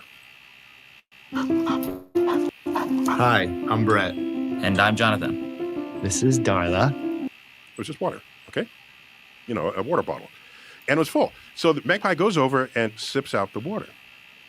Now the beak is only, an inch and a half long or an inch at most. So it goes in until it can't reach the water anymore. So what does it do? It goes off to the side, gets a rock, pebbles, just the right size, drops it into the water bottle. It raises the level of the water. Thereby displacing water. Here it is. That is heavy. You've got the video. There it is. And so it comes and it goes back and gets another stone, drops it in, and every time it drops it in, the water level rises and it can drink more water. And it keeps doing this. That's pretty amazing. Okay? And so every time we study animals, they're smarter than we ever thought they were. So maybe for our own ego, we kept building ourselves up, saying how separate and distinct we are as humans in the animal kingdom, when maybe we're not as separate and distinct as we think we are. That's crazy because animals are just more clever than we thought they were. We never really see them be smarter than we thought they were. Almost like most of the stuff that he's talking about has to do with ingenuity as it pertains to finding shelter or eat or finding dinner. Like, you're not going to run across animals that are like making tools and stuff. So that's an asinine statement. So now what's my broader point there about that I was making? I just distracted myself. Something about UFOs? Yeah, I know. I was trying to get back to UFOs on that. The fact that we have high-resolution cameras in our pocket and we take videos of things that are very unusual. Exactly. So here's video of a magpie doing Bernoulli experiments on a water bottle. Who would have known that even happened, right? Right. Okay. You can't bring the bird into a lab and then maybe you could, but I don't know that anyone did. All right. Here's my point. In the 1960s and 70s, there were many, many reports of alien abductions. People said, the aliens came to me and they brought me in and then they released me. Do you have any footage? No, they took my camera. or no, they zapped my film and now there's no image on the film. But there were countless stories. Well, now you can stream live from your camera. And Dang, how wild would it be to for a live stream of somebody getting abducted by aliens to surface? anything that's going on in front of you. So if the aliens come and they want to abduct you, stream it. That would be instantly viral. Oh my gosh. You know, the stuff that goes viral is much less than that. A kitten that jumps to the table and falls, that goes viral? You don't think a video footage of an alien is not going to go viral instantly? But there's none. So I'm just saying, I'm thinking if we were being visited, somebody. That's why I say we're also being gate kept by the AI. So like uh, if your video is a little too much, too outrageous, or too true, that algorithm's gonna make sure to pick it up before anybody can see it. Would have some good footage. If we were being visited, I'm thinking maybe Google satellite images would catch spaceships that are not airplanes moving on our surface. If we were being visited, I'm thinking we'd have something better than fuzzy monochromatic video of objects that apparently reveal themselves only to Navy pilots, right? So one of the reasons is most of these sightings actually occur far offshore in the ocean. And the speculation is this is one of the ways. No, obviously, I'm going to put my tinfoil hat on nice and tight. Do your thing. This is one of the ways that they monitor us. The best way to do it is to do it where they hold their base where no one is around, which is the ocean. No, that's not true. They go in the ocean, they pop up, and they fly. UFOs don't exist, man. We can't even get to outer space. Like, they might exist, but they're just government vehicles. It's not true. What do you mean it's not true? It's not true. Yeah, nobody lives on the ocean. Yes, that's correct. In the but ocean. have you? It lives down undersea. This is what the speculation. Oh, okay. is. It lives down That's undersea. why these transmedium devices have been. Okay. These transmedium crafts have been observed. If you are sure we are being visited by I'm aliens, not sure. and you don't actually have really good evidence, then you have to say that. Sure. Well, you know that. You have to say that. You have to say this is really happening, and they're observing us, and they're concealing themselves in this particular way. You have to say that. And so Right. that's your way to maintain your alien belief system by saying that. And I don't have a problem with it. Go get them. Mm-hmm. Go get them. But all of what has been put forth as evidence for aliens, to me, is insufficient evidence to excite my interest, my research interest in devoting time to finding it out. But it definitely has excited other people. I have not stopped them. I am not saying defund the military program on UAPs, which of course is just updated UFO. Right? I know they like to say that now because there's like a stigma to UFO. Yeah, I know. That's just that's a really transparent, sneaky way of doing No, it. it's not even sneaky. It's actually, I think it's embarrassing. It's like maybe if we call them UAPs, People take them seriously. People will take them seriously. No, it's just. I'm of the belief that they're probably akin to what we did on Mars. I don't think there's aliens in them. I have a feeling that these things are probes. And I feel like if you just think about biological entities flying through the universe, like why do that? Right. When you have sophisticated technology that's good enough right now from our like relatively primitive in consideration of what we think is possible a million years from now, right? But you see, just with that logic, that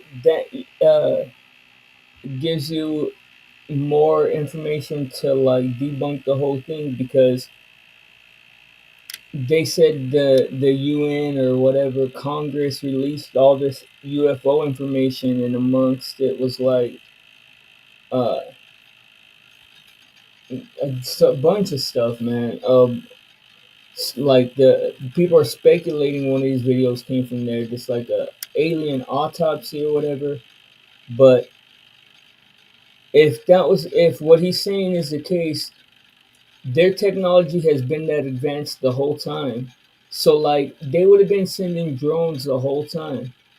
it's not like as if it like if they had the technology to make it over here into our atmosphere, then of course they already had drone technology. Just because we barely like started using it doesn't mean that they would, because obviously their technologies would be far more advanced than ours. So like why would there ever be little green men riding around in the spaceships checking shit out, getting blown out of the sky?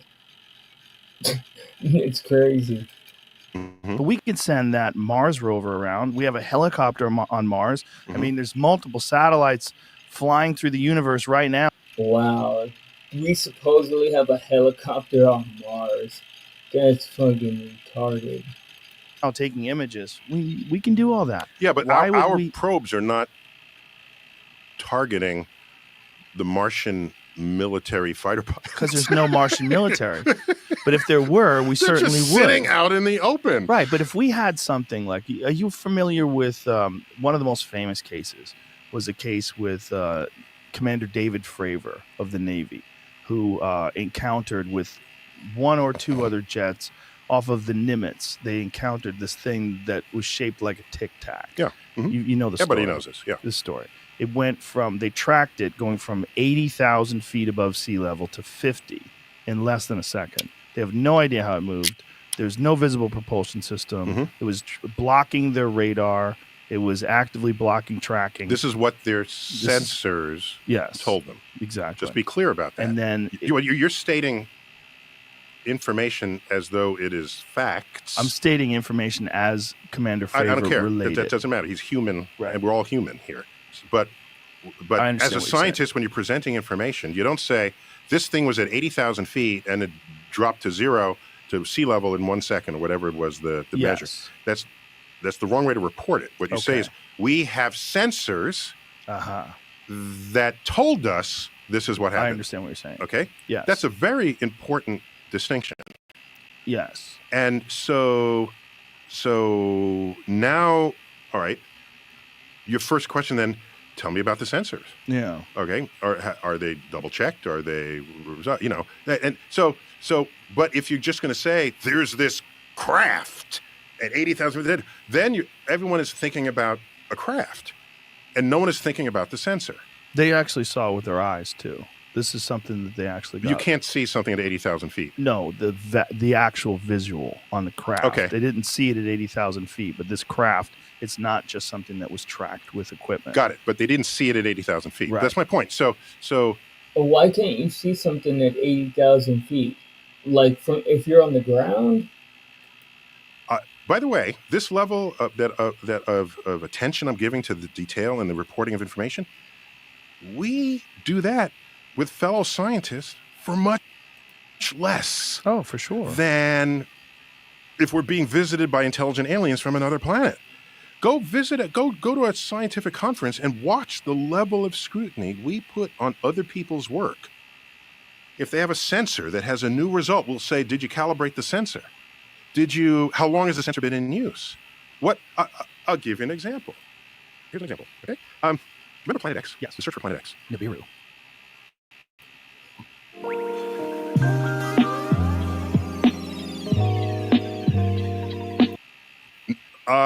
That was one. There were several incarnations of Planet X. Right. That was among them. Okay? That was I'm most talking about 100 years ago, Planet X. Okay? Yes. 100 years ago? Well, there's several Planet X's, right? So Uranus was moving weirdly. Nobody understood. Maybe there's a planet beyond it whose gravity we have yet to reckon in our equation. Boom! We discovered Neptune. But Neptune is moving a little unfamiliarly. I just put my phone. Sorry about that. Drop that thing, break it with no case on? So, so I got the 12, and yeah, I can still do this. Yeah, I get it. Last time you were here, you had a broken case. You had a broken back. Remember? So, why are you distracting me? Sorry. I was like on a roll, and Neptune. So Neptune, we're looking at Neptune's orbit, and it's not following Newton's laws. And this is odd. Well, we've been down that road before. Uranus didn't follow Newton's laws. We proposed another planet, and we found it. So Neptune's not following all the laws of gravity that from all the other planets in the sun. There must be another planet out there, a Planet X. Let's look for it. Is that Bode's law? Bode's law is a fitting function that gets you. It got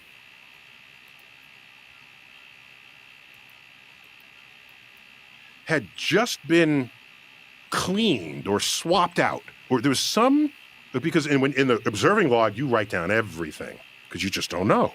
Okay, was there a glitch in the current? Was there a bird fly over? You make notes of everything. one of the observatories whose data was being grafted together with the other observatories had this sort of gearbox. I don't remember if it was a gearbox. There was some mechanical adjustment that you throw it out. It's a little weird, but we'll grandfather. It's a little weird, but we'll grandfather it in. Okay, Pluto. And then wait a minute, you have a star that plunges in through the solar system, coming through that disrupts the Kuiper Belt as well. And that lodges, it's basically the Kuiper Belt says lobbing comets bed down that. Have you ever seen the flight paths of airplanes in a single day, Yeah, it's 24 pretty hours? wild. It is completely wild. It's like, what the? If you show this to the Wright brothers from 1903, dude.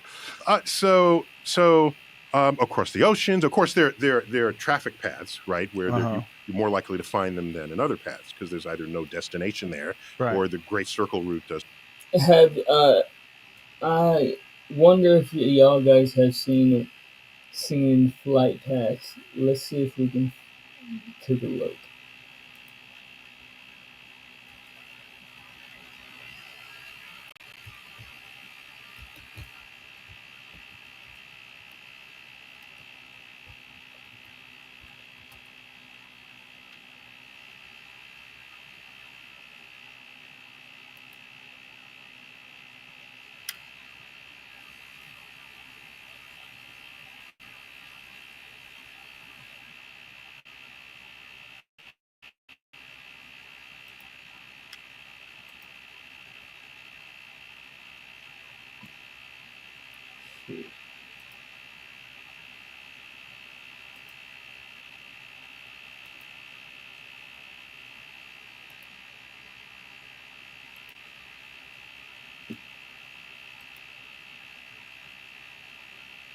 Alright.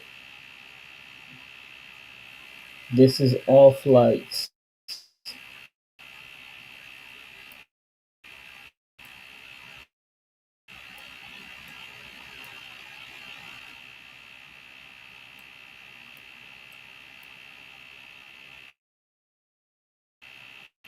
What's up, Cake Mix? Salute and welcome in.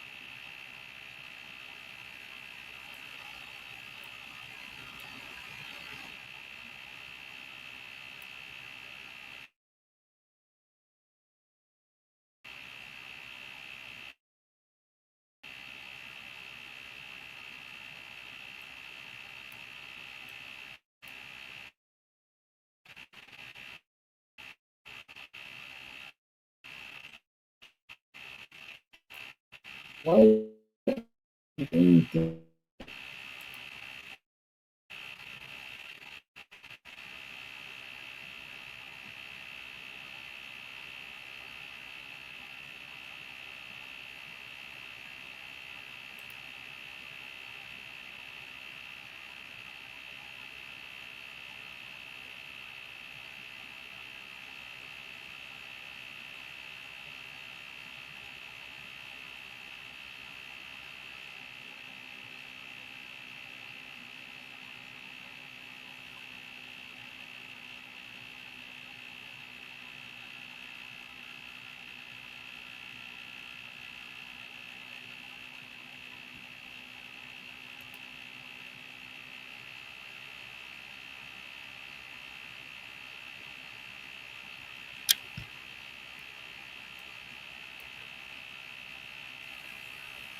Okay, now check it out. Shit. Here we go.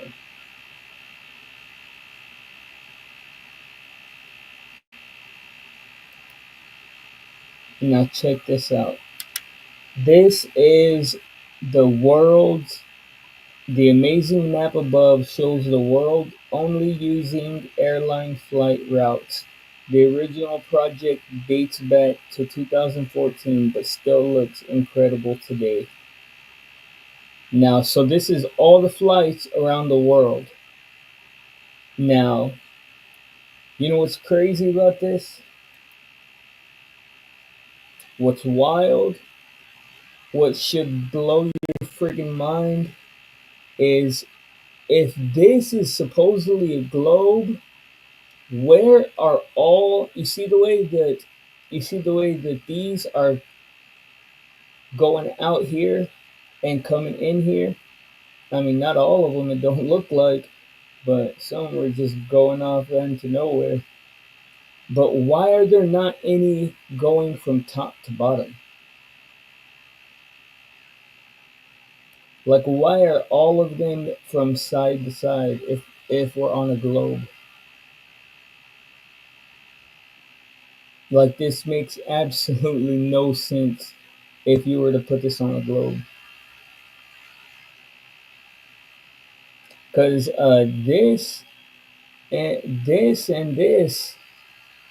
are freaking on a globe, they'd be about 30 minutes from each other.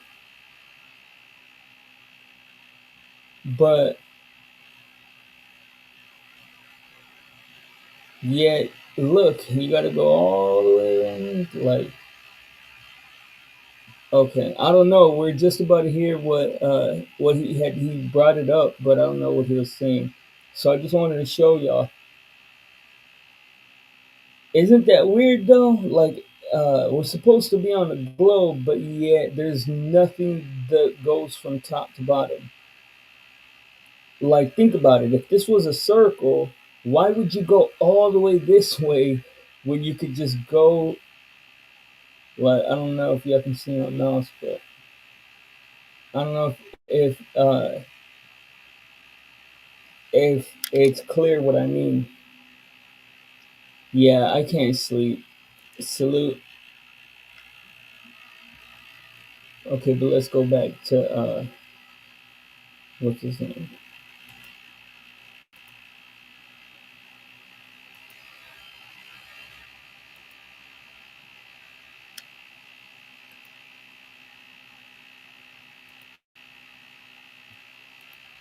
Favor it.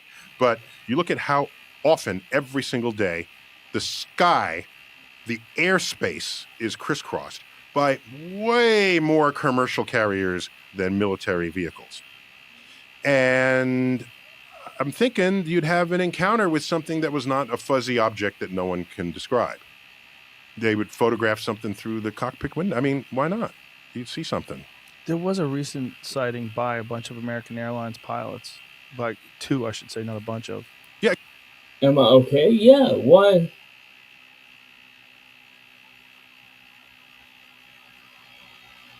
I'm straight. Just watching this Joe Rogan and Neil deGrasse Tyson stuff. Are you cool? No, you're here, T Dan. I can see you. You're good.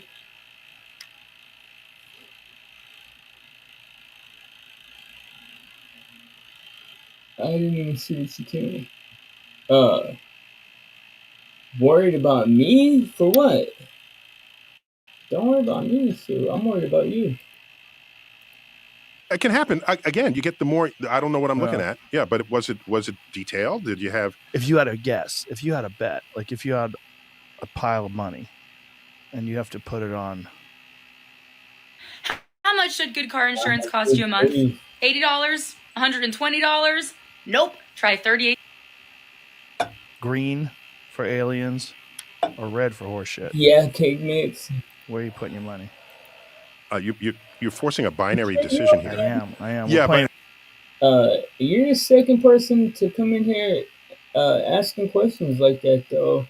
Is it abnormal for me to be streaming at night? No. It's been a while, sorry. No, you're good. You are good, T-Dam. You are straight. What do you call it? I hadn't heard from you in a bit, though. I ended up taking like a ton of ranches if you just hang around for a while, and you'll get it back in no time. I just got up early to push my guy out the door to go fishing. Oh, okay, tight. No, I think Storm and Commander are in and out. Like, I think they're probably watching multiple things. Cause like we just been boring tonight. Like I haven't really been like uh very interesting. But I wouldn't call it horseshit. I would say, Right on. I would say not aliens. Not aliens. Right. I don't think there's Yes, things in aliens. most of those crafts, but I think those crafts are some kind of drone, and I'm not convinced that they're from another planet. But that's sure. I don't have. But I don't have a problem with that. And if you, by the way, the if you a mango smoothie. If this thing that they see out the window, okay, and they don't get a good photo, or it's still fuzzy, or it's still a light in the sky, and I'm saying, okay, I'm not yet convinced, but it's something. Right on. Fine, go invest resources to figure it out, especially if you think it's a security risk. Man, I got so many opinions on this stuff. I used to like worship this dude, man. It's crazy when I think about it, but oh man, I do. Y'all hit my Cash App so that I can get some Starbucks. Some I don't even have regular coffee right now. Dang, you freaking reminded me. T-Dam, I just mean I'm blocked from the host. Sorry, nothing personal. Just you're not blocked over here, Cake Mix. What are you talking about?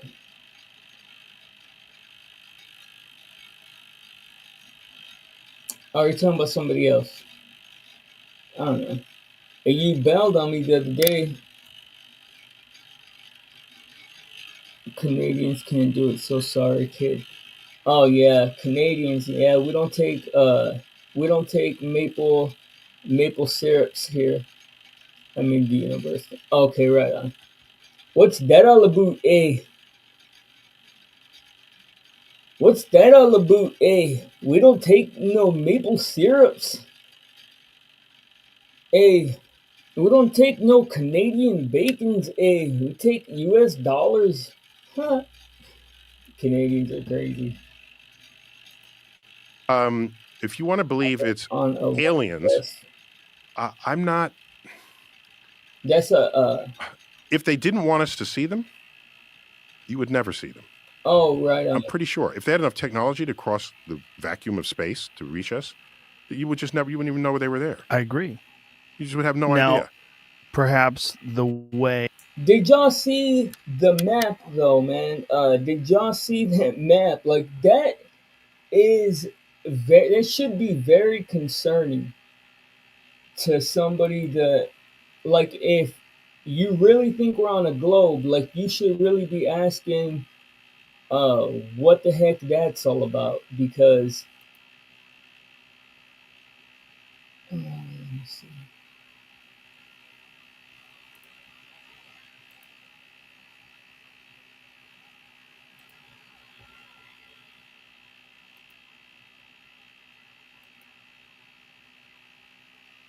Look at this.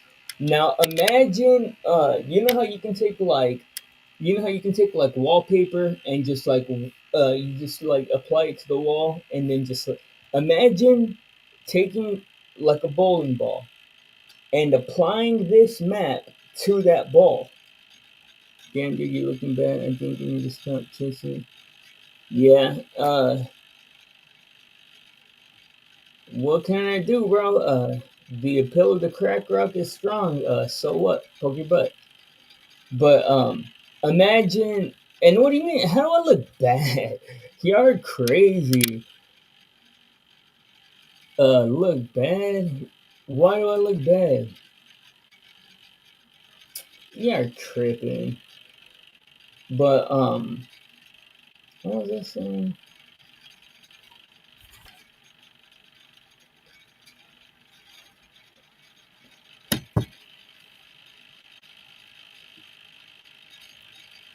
Sorry, that was my first blood. Nah, sure, you're good. Looking thin? I'm not. I mean, uh,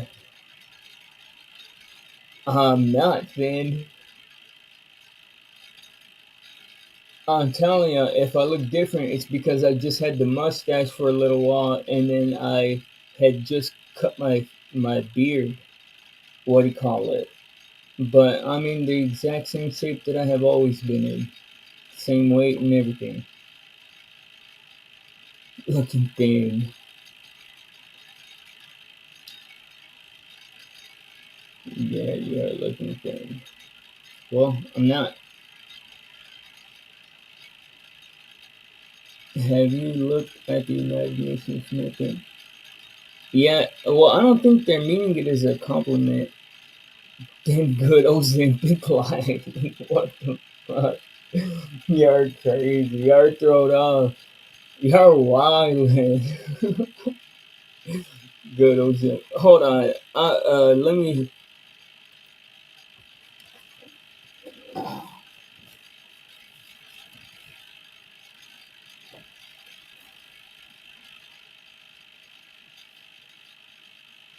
Hang on. I'm gonna go get a cigarette, guys.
Okay, there we go.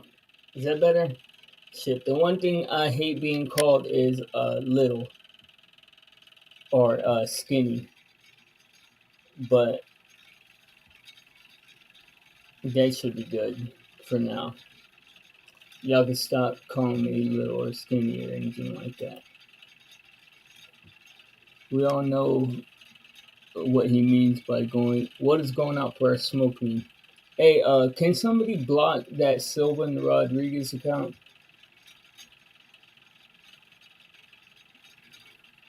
No, I didn't go outside for a smoke. I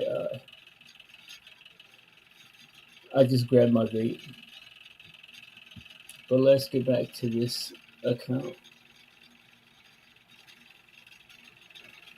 Sylvan needs more fiber in his diet. Who is Sylvan? The heck is going on in the chat?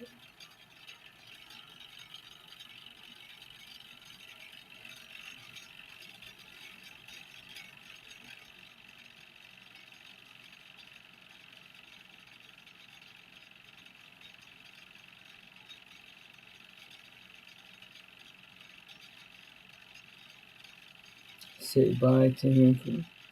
Am I back or no? What the hell? Can y'all hear me? Okay.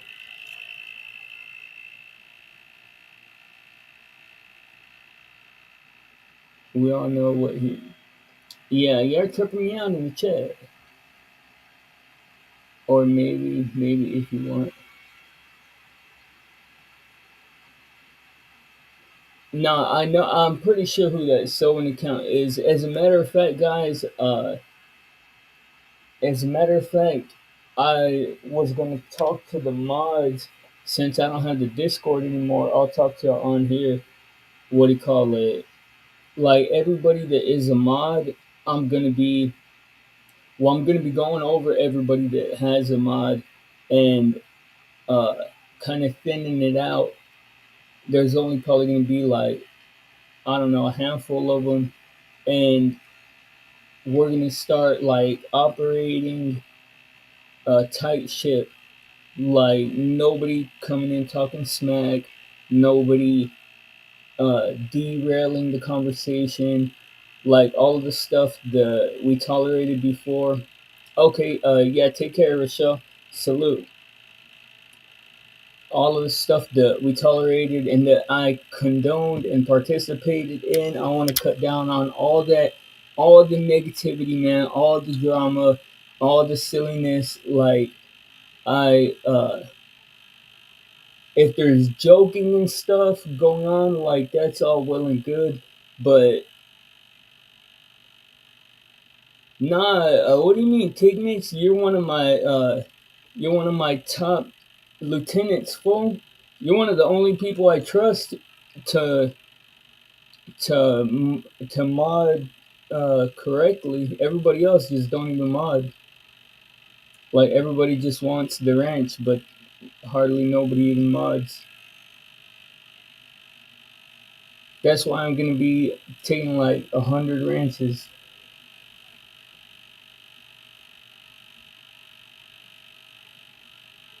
But yeah, I would rather do a boring stream like tonight where nobody comes in than to be doing the same nonsense that we've been doing with the drama. Like, we gotta find a balance.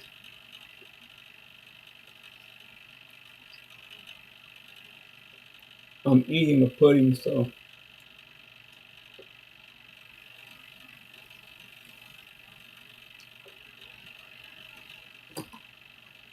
What's up, Arctic? Salute to you. I'm eating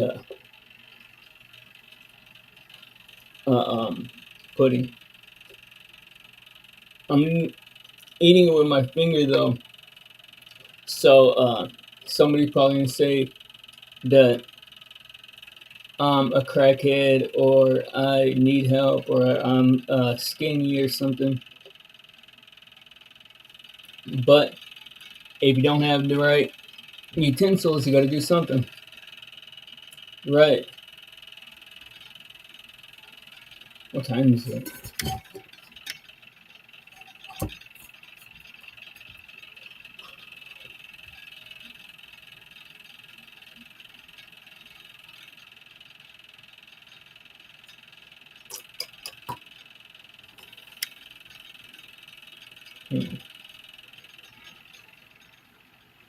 No, mine is all over the place. Sorry, guys.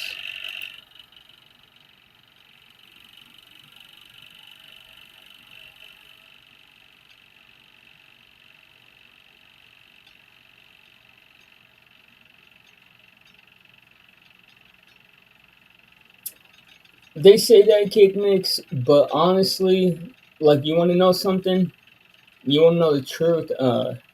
Like I said, that my mind is scattered, and in 3 years, I've been taking beat downs and giving beat downs, roasting people and stuff in these YouTube streets.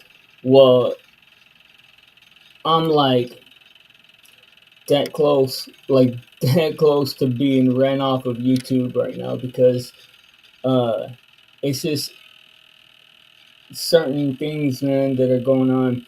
Certain people that are like literally fucking obsessed with me, and not in a good way, not in a way like just making it fucking miserable, making it not no fun at all. And the last couple streams, I've tried to just stream and change the vibe myself, but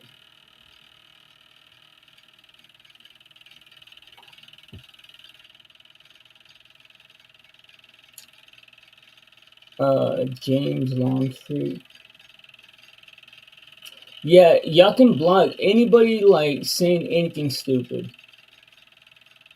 What do you call it? That's exactly right, Cake Mix. You gotta nip it in the bud.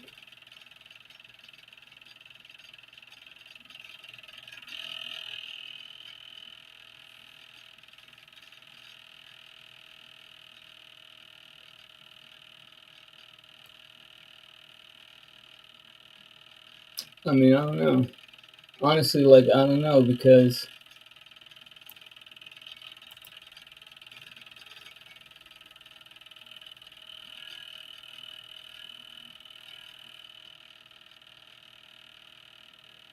thank you, Captain Obvious, for coming and pointing out what I do to me on my own stream.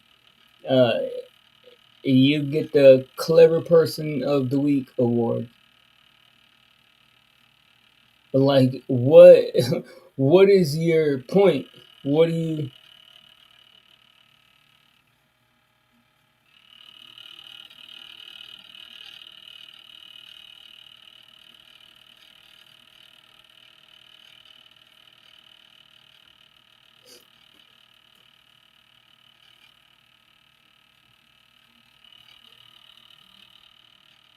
Let me guess. I'm not enough like your idol square. Cause it's funny, the people that watch Danny say the same thing. What do you call it?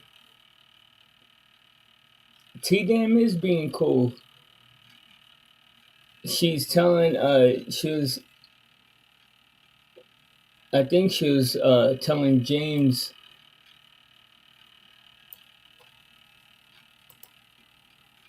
Yeah, Cake Mix a gunslinger, man. He's crazy. Yeah, he's a wild card. What do you call it? I think he'd be drinking. I think he'd be drinking like absinthe and smoking hella weed or something. I don't know. I don't know, guys. I don't know, man. I don't want. Like, I don't want to leave YouTube again, But like if I go this time, like there's some stuff that's happened and stuff going on that's different this time around, man. Like it's just so exhausting, man. Like why can't people just be cool? Like it's crazy, man. It's crazy. Like people are so fucking just not cool. Like and I got played so hard. I see part of your name contains the word fur. Does that mean dress up like a raccoon? Uh, is that what you think furries do? Yeah.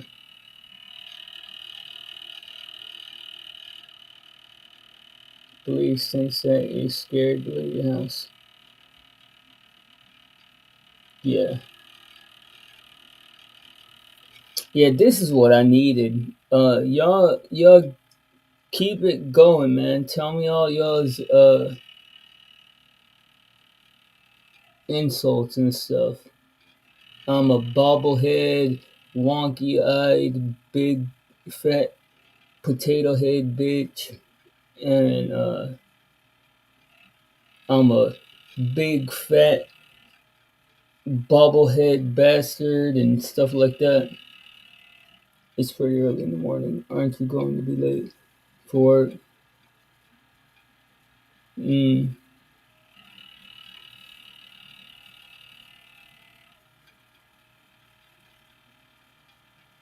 1 minute.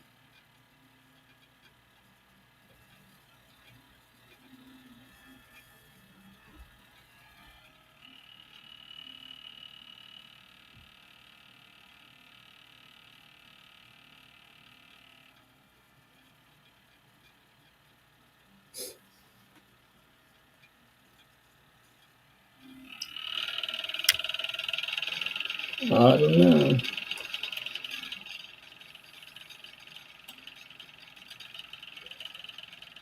It's too bad y'all can't be funny like other people's trolls.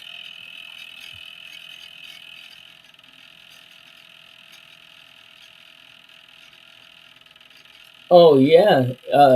Thank you, T Dan. Salute to you and thank you because that's why I went and changed it because they kept saying I was skinny and I had to show that no, I'm not. Like and it's crazy because they kept on saying it like as if I don't know. This is just what I need to please somebody. Block these people. They're telling me the truth.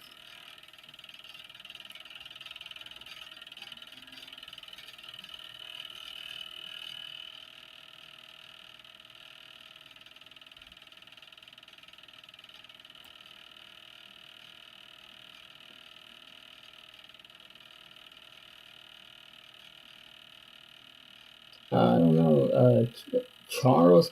Who are all these people I've never seen before? I've always wanted to drink in YouTube Live. I think it would be. I've done that one time, and or not one time. I've done it a few times. Every time I do that, I piss a lot of people off.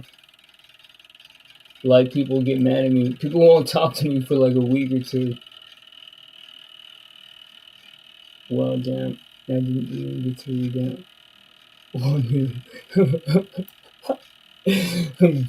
Hell yeah, King Mix is on fire today. He's just fucking do your thing, bro. You got carte blanche here, so even if you're doing something that I wouldn't do, you're good. Do your thing, shit. One of the only people I actually know, like I said, and T damn, I actually yeah, his rent is smoking. I actually remember you being a pretty good mod, so like what do you call it? If you're still around in a couple of live streams, I would like to give you the wrench back. I just want to make sure that I'm not giving them to anybody that's not even coming and watching anymore, you know? Why are everybody's comments disappearing? Uh Why you just coming in here asking like as if you can if you need answers or something? Who are you? And you know why? We just said it. Cake Mix is going ham in the chat. I know, right? For real. For real. Like writing a book for real. Like you just coming in asking questions like a fucking reporter and shit. Oh, you don't have to. I enjoy trolls. I'm new to YouTube, so that's bullshit. That's a lie, cause your name was in my block list from back like when before me and Square started arguing or whatever.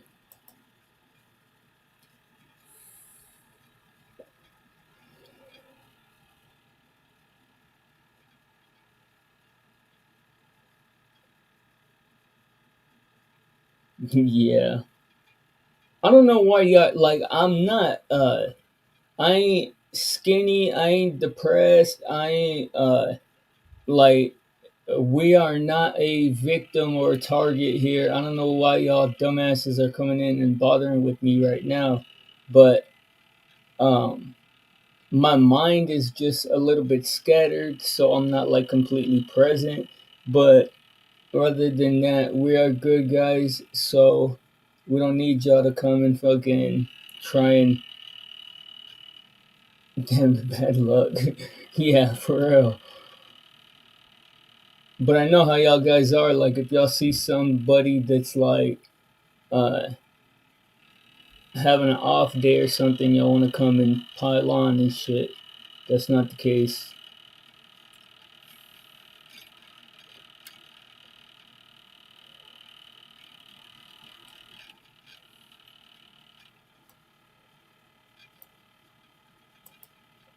Okay, let's get back to that. Accidentally close it out.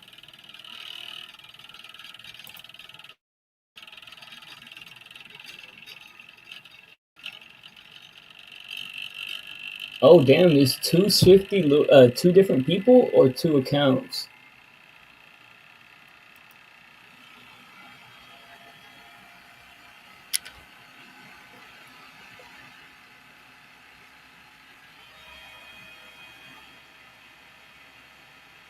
Yep. Hey, that's so true. Kid Maze, that is so true, man. That is so true.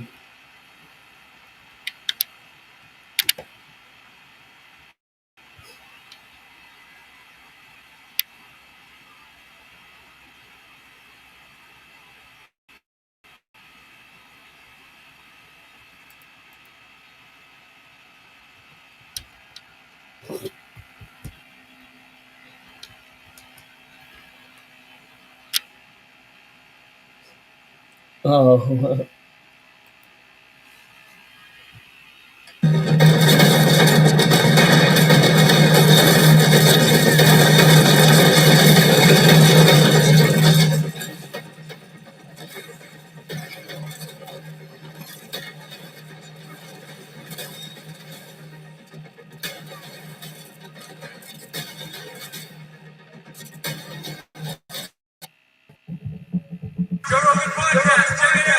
The Joe Rogan Experience. Train by day, Joe Rogan podcast by night. All day. Of their existence is a trickle effect.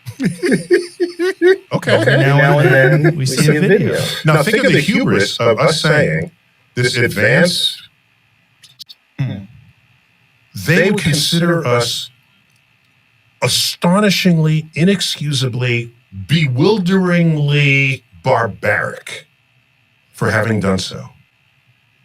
And I don't think they would be interested in us. On top of that, there's how we treat each other. Yes. All right. And by the way, I bet, I'm one of those who's a little worried when we give our return address broadcast out into space, because you don't give your email to strangers in the street, yet we're giving the coordinates of Earth broadcast out to the gaps of. So I think we fear aliens because, in fact, we fear ourselves. We fear what we would do if we had the capability to go to another planet like they do to us. I think we do that. So, information on unidentified sky objects to put together reports and deliver to Congress within 6 months. Fine. I don't have a problem with that. What's weird, though, is this belief that somehow the government is some repository of knowledge and secrets that we don't otherwise have access to. That's not the kind of country we live in, nor is the government. That's crazy. That's exactly what it is, bro. That's why the CIA has to unclassify documents. That competent, right? So, yeah, they try to keep secrets, and they keep many secrets. They tend to be of the uninteresting kind.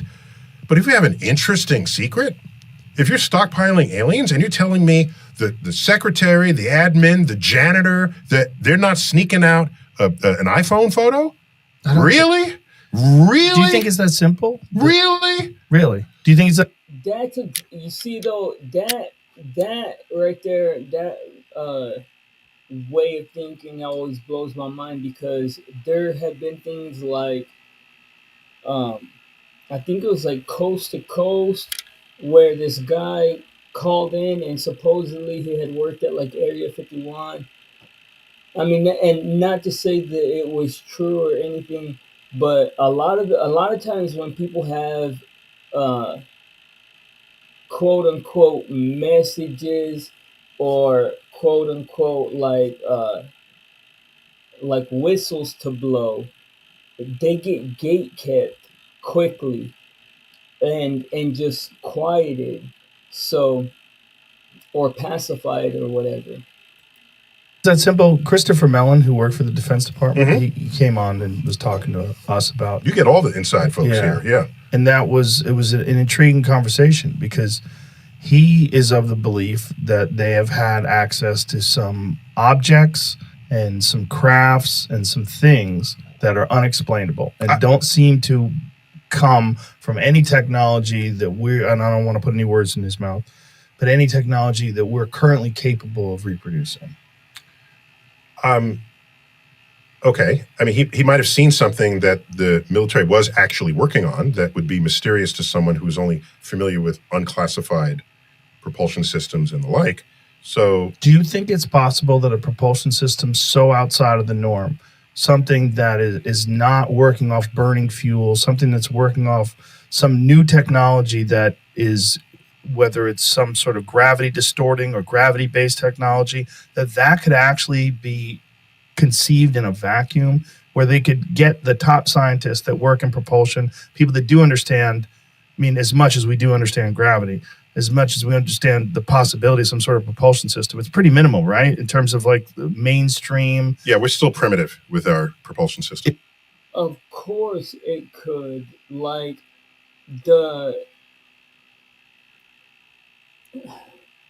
that's crazy, man. Like, the way that they frame things. Pretty much all technological advancements are at first done on a secret level, like, or not secret but private level, and then once they are worked out privately, then they make their they like shift into the public. I mean, look at the atom bomb. Like, for Joe Rogan to be like, is that possible?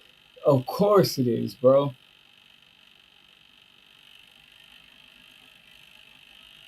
20 seconds is longer than 10 seconds. Basically, ask you to step back and think about your actions for 10 seconds. Not. Is it possible that this could all be done in a vacuum, that it could all be done without anybody ever having known about it, and they could produce something that's so preposterously advanced from anything we've been capable of making before?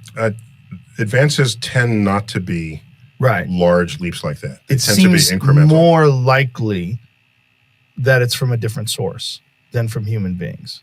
If what he's describing is true, then it would not be incremental. I mean, we tend to do things incrementally. Incremental. That's just the nature of discovery and human innovation. So if something actually can move the way supposedly, that's not even true. History does not. Technology doesn't advance incrementally. Technology advances when individual great minds propel the current technology forward. Like whether it was like Leonardo da Vinci or Nikola Tesla or uh, Edison or whatever, like these people, individual people in individual circumstances. these units that these various tracking systems that they have that can follow something from 80,000. I'm a little mentally challenged. Me too. Salute to that. Yeah, I have comprehension. Me too. Shoot, at least that's what everybody says. 1,000 feet. I'm saying we don't understand it. We don't understand. Yeah.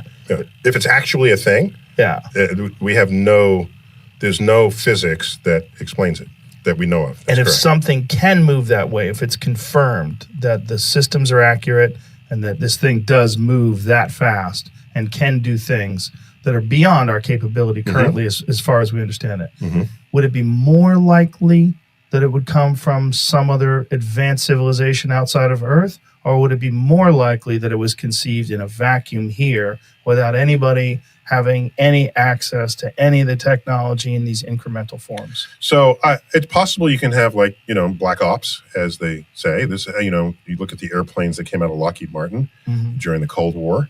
These were all just secret, and they gave the engineers. But kind of incremental.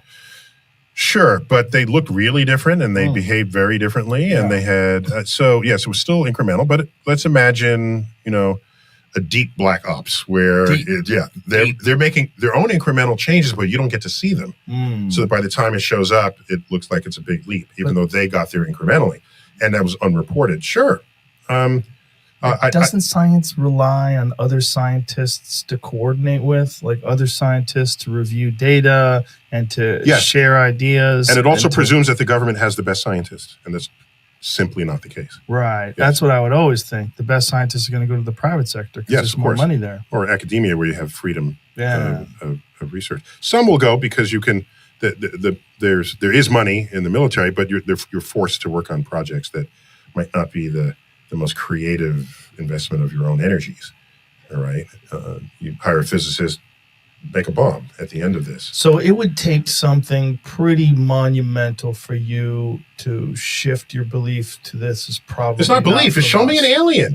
Give me something I'm not of the belief that these things are populated. Okay. They may be, and maybe it's happened before. But when I'm hearing about these things flying around and I'm seeing what we're doing on Mars, I'm like, yeah, it's a better version of that. You know what is a much better story to me is the Transformers, the origin story of the Transformers. They're cars and then they become robots. No. I don't claim to know the whole franchise, but the little bit of it that I know. By the way, they had an error in one of the movies where they're coming to Earth and they go by the moon and they see the Apollo site. Yeah, they see the Apollo site and the landers there. And it still has the pod that carries the astronauts. Oh, whoops. Yeah. That's not that return to the command module that when they came back. They should just see the base. Yeah. All right, but it's not as interesting. All right, so that was either on purpose or it was an oversight. So the claim is they were found and came into the Arctic or wherever. No one saw it happen except the military because we're monitoring the Arctic because that's where rockets get. We're on the case here. Then they get captured and we want to mine them for the technology that's in them. But we want to do it in a way nobody knows. So where do you do this? Oh, let's build a dam. So the Hoover Dam was the cover project for the analysis of the Transformers that we had captured. And then Hoover Dam was 1920s, right? When was Hoover? 1920s into the 30s. Beginning of the 1930s, we catapulted. We had quantum physics was invented, lasers were invented, miniaturization of electronics was invented, and it was all claimed to be traceable to this new technology that we reverse engineered, beginning with that research lab built into. I thought that was brilliant. That was a brilliant way to say that. Or we're just humans are smart and we invented that ourselves. Yeah, I never watched the Transformers, man. Okay. I'm just saying. It's okay. It was a clever weaving of a story That's what of a this science. fool's whole job is, man. His whole job is figuring out like fantastical, little things that could be that match up with something else in real life, like basically like a fairy tale seller. Fiction story into our culture. I thought it was a brilliant. Yeah, the rest of it, no. When they're fighting each other, I'm Optimus Prime. No, I'm not doing that. It's ridiculous. No. And then you're a sports car on the side. No, I'm not. Yeah, I'm not. fuck out of here. I love a good alien movie, though. I think my favorite is John Carpenter's The Thing. That was a good one. I got to go back. That's one where it had crashed into Antarctica or something like that. It was frozen forever, and then they discovered it. They were like digging in, and they found this thing, and then it came out, and it would transform and become like an identical copy of whatever it touched. You don't remember that? With Kurt Russell? I don't think I saw. No, I didn't see that. What I do know, the Blob, I thought was a very creative alien. That one didn't have a mouth or legs or arms or teeth or eyes or stomach or that. And they could go through the air conditioning ducts. It could ooze under the door. You couldn't avoid it. And what people forget about the Blob is that when it first landed, it was completely transparent. After it ate its first victim, only then was it red, and it was red for the whole rest of the movie. Really? Yeah. I don't even remember that movie much. Yeah, it's Steve McQueen, one of his first films. Was it really? Yeah, Steve McQueen is Steve McQueen was in the Blob? Yes! Wow. Yeah. When I look at what we're doing with human beings and, the replacing people's knees and replacing people's hips and artificial this and artificial that, and then with CRISPR and genetic engineering, I think it's a matter of time before we are some sort of symbiotic thing. We're partially created by, whatever technology is available at the time, whether it's 100 years from now or 500 years from now, something that's going to be superior, that's not going to provide us with all the problems. It's already happened. You just don't think about it that way. With your phone and your glasses.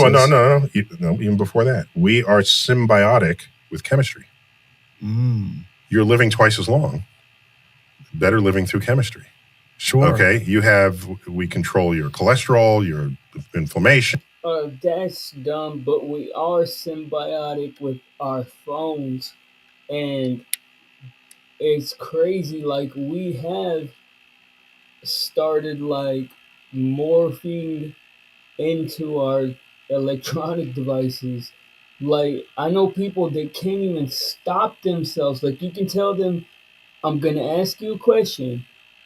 When I'm done asking the question, do not Google it.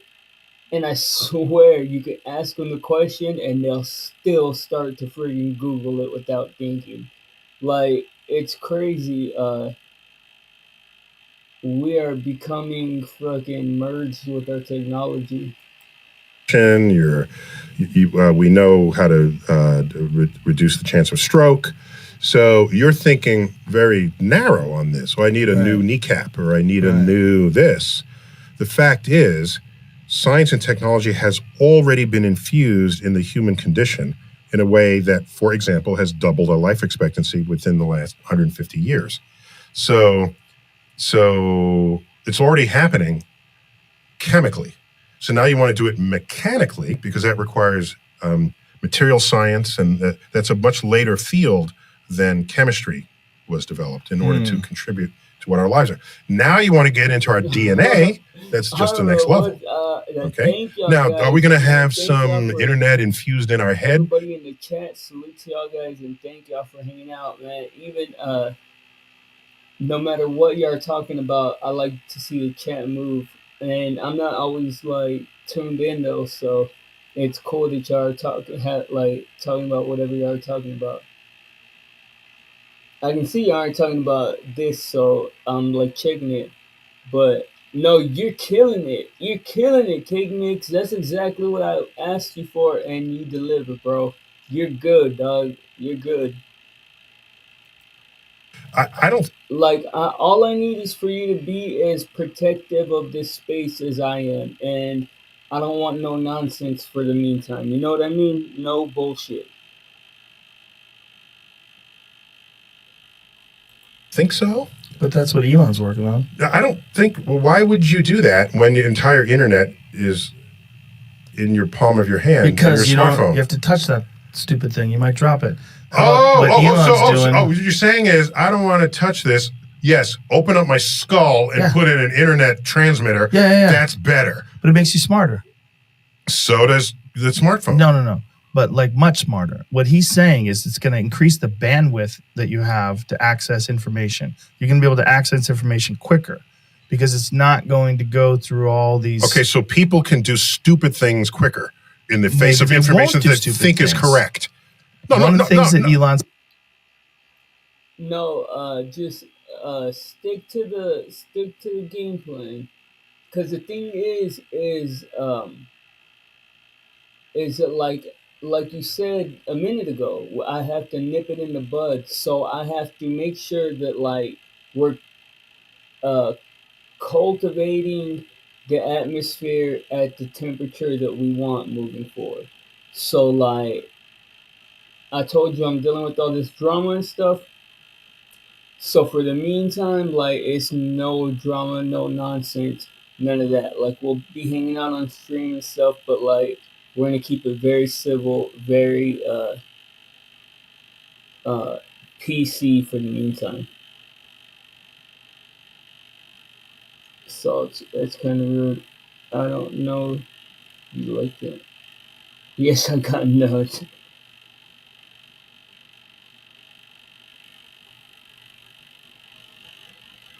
Well, if that's what you think, just use your instincts, bro. You're good. Said to me is people will no longer have to talk with words. You're not going to have to speak with your mind. Look at what people are doing with the information they currently have. They don't even know what is true. Exactly. Everybody just lies and makes it up because they don't know what's true. Now you want to accelerate that by a factor of 1,000. Yes, maybe they'll learn. That is the missing chapter in the apocalypse in the Bible, okay? Maybe it's not. Maybe it's the cure. Maybe when people are acutely aware of what they actually know. Don't equate knowledge with wisdom. Well, maybe it's not the same thing. Wisdom. I don't find wisdom on the internet. I find knowledge. You can find some wisdom. You got to go to the right people. You got to go to the correct meme pages. No, okay, but but you got to plow through the knowledge. Mm-hmm. Some of which, much of it, maybe most of which, is false.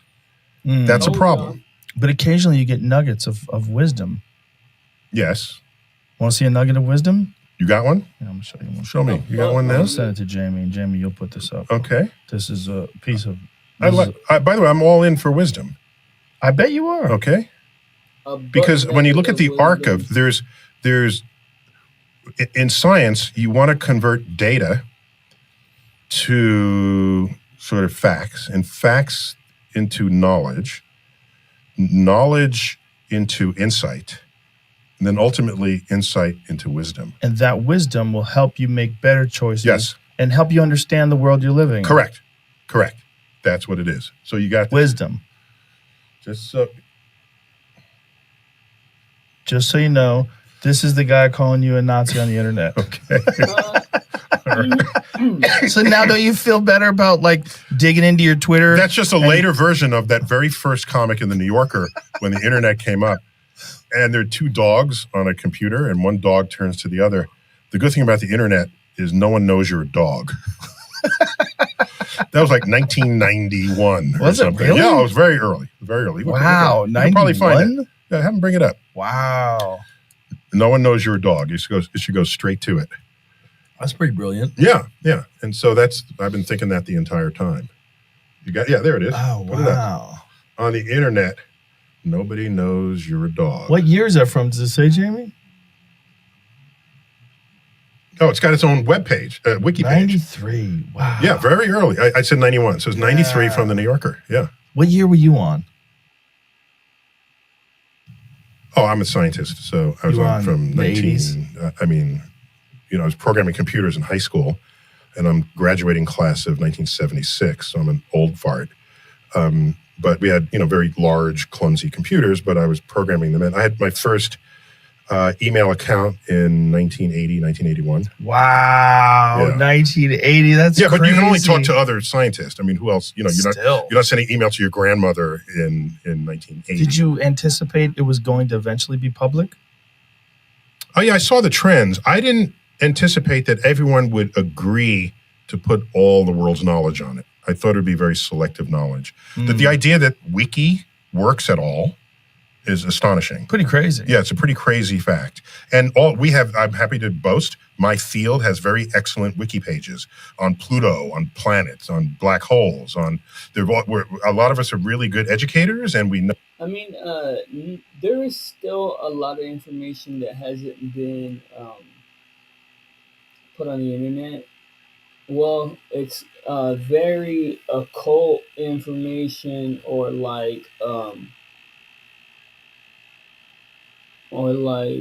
taboo information.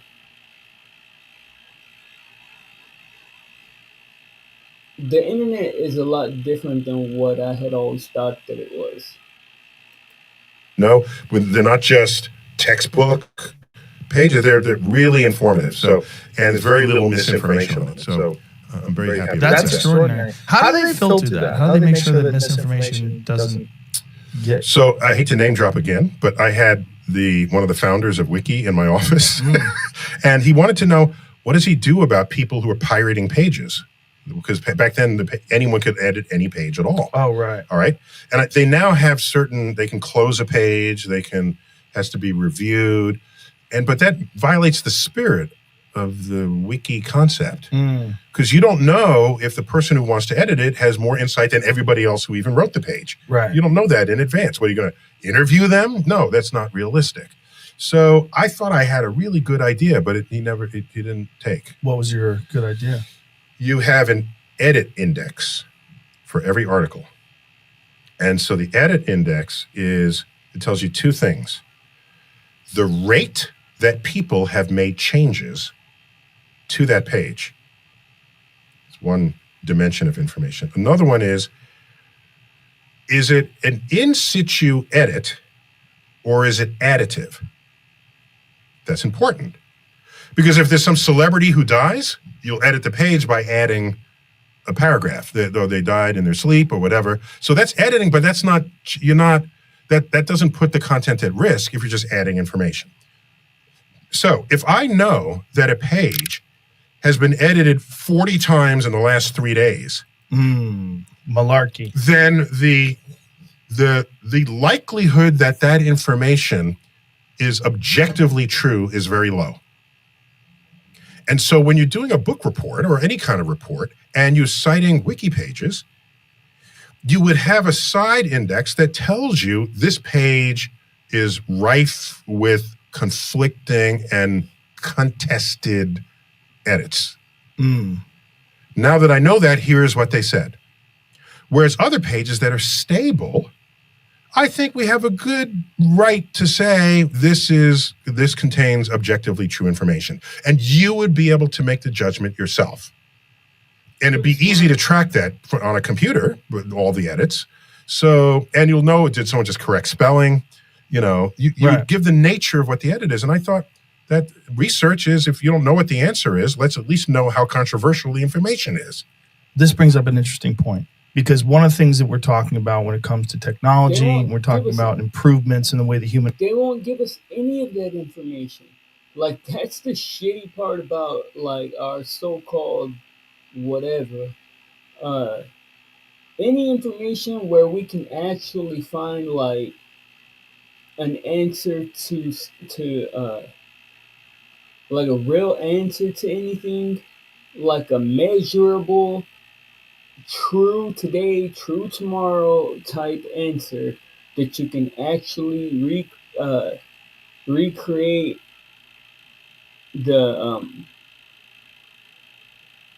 like the answer to something, or like the data, or recreate um I forgot what I was thinking. But yeah, they don't give us no answers. When brain works with a symbiotic relationship to whatever Neuralink or whatever new technology is invented. Oh, that's what he wants. That's Elon, Neuralink. Yeah, that's what he wants. What would be great is if we by knew the way, what was true. However crazy I think that idea is, I'm not going to stop him. You're not going to stop him. No, I don't want to, because But you're not going to stop him. You need a little bit of crazy. You do. To move the center mass of society in new directions. So that dude's got a lot of crazy. So I'm an Elon fan. Yeah. Yeah, me too. He's going to do it. No, And well, I'm going to probably get a hole in my head. Now, tell me, like, it might just be like the conspiracy theorist in me, just hearing red flags everywhere, but why would an astrophysicist need to shape society? Like, why would an astrophysicist even be talking about shaping a society? Like real talk, like in black and white, like normal talk. I wonder if I could ever find somebody that could answer that. Because like an astrophysicist studies the stars. Like that's all he's supposed to do. Basically, is just study space. Then stick it in there. I want to see what's up. But I'm going to be a late adopter, though.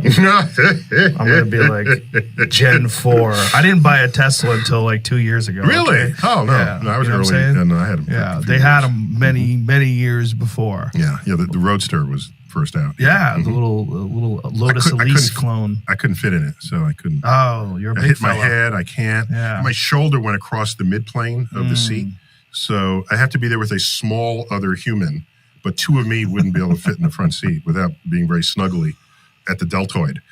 If we could come to a point where technology could eliminate deception, how much more information could be shared, and how much more we could?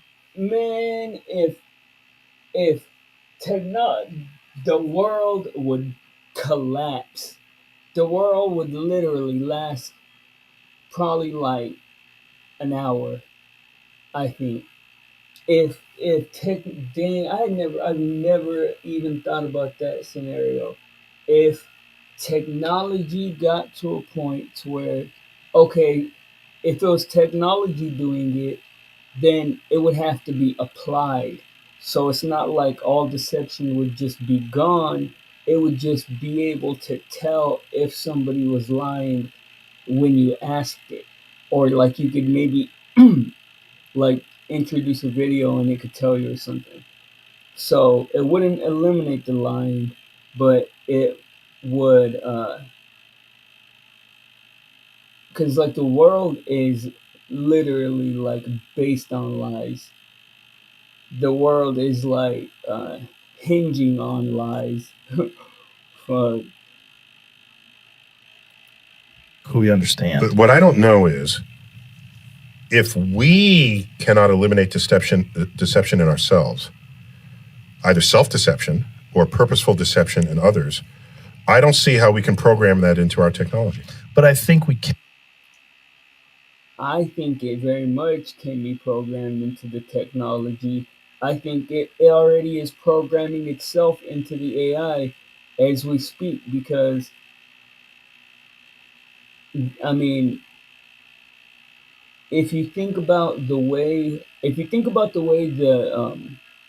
the foundation models work, and what a language model does with the English word or whatever, or with the word, and you apply that to video, the implications are like fucking insane. Like if you apply the way that a language model works to the behavior that the that the I don't know, whoever is analyzing, the analyst, like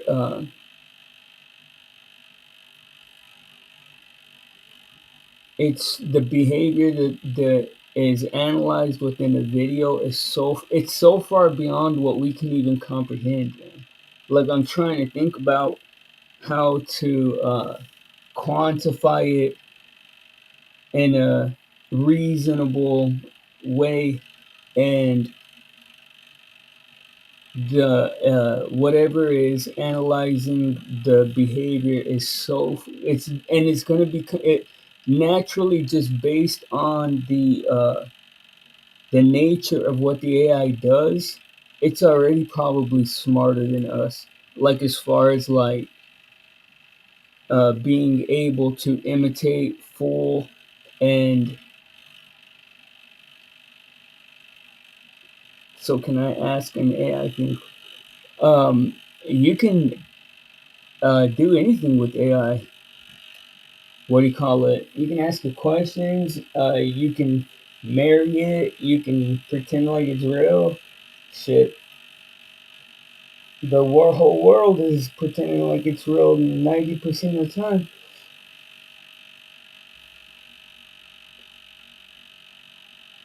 But what do you call it? Oh, the foundation model thing. The way that a language model works is, for those of you guys that don't know, is it takes data, and let's say the data is 5,000 pages of uh, transcripts, like transcripts that have been gathered from YouTube videos, phone calls, videos, like all kinds of different places, and it's all just 5,000 pages, or let's say 500,000 pages of conversations. What a foundation model does is it like reads and documents each and every word. Then it measures how each word acts and reacts in relation to one another in each scenario. So like if it's and it categorizes and qualifies each of these things. So like in this scenario, the language behaved like this. In this scenario, the language behaved like this. And we're talking about like where the word a pops up three spaces in front of the word apple or something. Like, and it breaks it all down and it counts all of it. Then so like it counts it, and it gets an idea of how it behaved. So like every time and all this data and 500,000 pages of conversations, every time that somebody said, "Hey, bro," and the response was, "Okie dokie," like it measured that, and what it does is it has like a percentage on each one of these of like it's going to be the most common or whatever, the most like so, or I mean just because it counts it. So when you ask it, like that's what the predictive text is. Whenever you start like typing a sentence, it predicts the text because it is taking a measurement of what the most likely continuation of what you're saying is. Now when you apply this to video, the implications are fucking insane because we're talking about it being able, just simply by looking at a human, but it's going to be uh, so many fucking like data samples that are the same. Like, because think about this, your Facebook Messenger, um, it your terms and agreements say that it takes data from you, so that's pretty much the data we're talking about. So every time you make a video phone, and this is being on the non-conspiratorial side, like we're talking about on the safe side, because the reality is that some program, whether it be Facebook, whether it be YouTube, whether it be Google, is pretty much probably recording from your camera 24/7. But what do you call it? So let's just say that the data that you agree to let them use. So every video call you've made through Facebook Messenger, we're talking. I mean, everybody you know is on Messenger. Everybody you know is on Facebook. So, I mean, fuck, just in one little city, like let's say San Antonio, we have almost 2 million people living here. That's almost 2 million people getting on the phone. Hey, what's up? Like the same greetings, the same, and it measures like everything. It measures it so that it can recreate it. And it recreates everything from your micro expressions to your fucking breathing rates to your blink rate to your fucking perspiration to your fucking pores being open to your fucking pupils being dilated. Like so many calculations because it has to be able to replicate it. And it's like, and it takes it's not just replicating it, but it has a count of like was every time somebody was calling somebody for a booty call, they behaved like this most of the time. They used these words most of the time. Like so many different pieces of information in that shit. And then when you move to and then there's fucking old factory technology coming out now. Smell technology, fucking crazy. Smell technology, that's insane. Like by removing those statues and changing phrases like master bedroom from our speech, does that mean they plan on enslaving people again? What do you mean by that, T-Dan? By removing those statues and changing phrases, who changed the phrase master bedroom from speech? Right, I know. I mean, who knows why it even exists? Like, what would you need? Unless you're trying to turn a fucking uh, computer into a human. Like, I don't even understand why you would need the computer to understand smell. You can't list master bedroom in realtor listings anymore. Well, you see, that's probably because of the AI. This is the thing.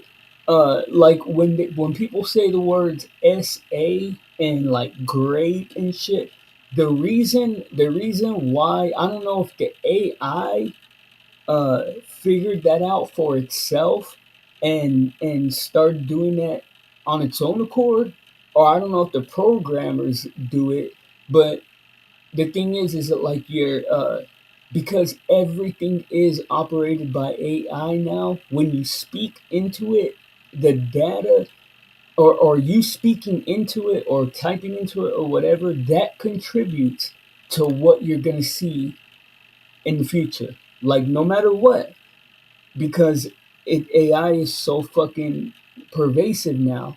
So like they've tried to minimize people using words that could skew the shit you're gonna get back in like a overly uh, drastic way, especially when it comes to like anything with the racism, with certain things. So like,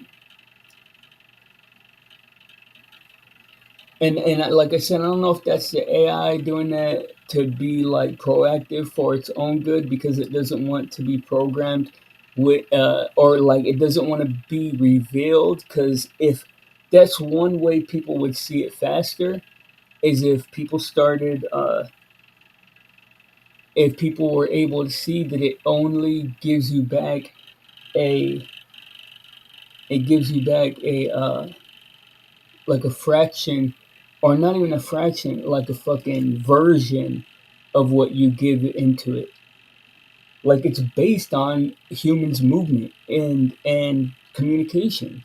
Like it's 100% based on human interactions and communications. So like it's always gonna be based on the whoever is the holder of that device or the fucking user of that computer. I can't comment swiftly as I have comprehension problems. Can you actually understand what this is? Yeah, my bad, guys. I'm rambling. I finally started getting tired, but it all checks out, man. Look it all up, man. The moral of the story is the the AI is 57% of the internet. So ask yourself, of the internet that you use in your day-to-day life, which 57% of that is AI? If you don't know, then that means you're being fooled. So, like, if you can't identify which 57% of the internet you're using is AI, then you're probably being fooled. Because it's a fact. You can Google it and look it up that 57% of the internet is AI generated. That means like the videos you see that are inspirational, or the videos you see that are like amazing feats, or the videos that you see that are even probably friggin' news and shit. Uh, there's a really good chance that that shit is just like completely made up, like just 100% made up. I mean, even some of the panels that you pass, live streams, what do you call it? Uh, the chats everywhere are botted to hell. Like I don't even know any chats that aren't botted to hell.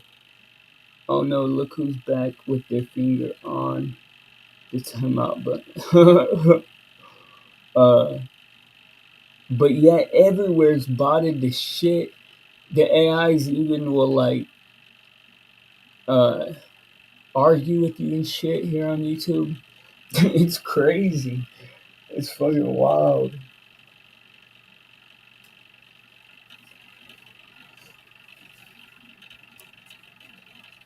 But yeah,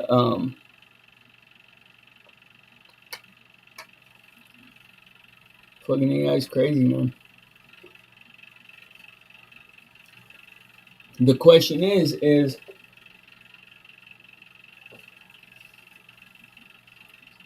it destined to turn against us no matter what?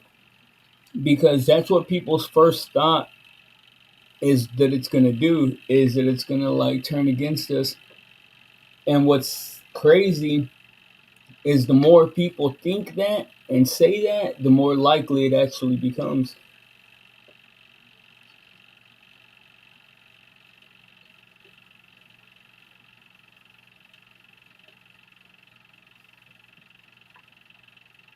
No, AI can show emotions.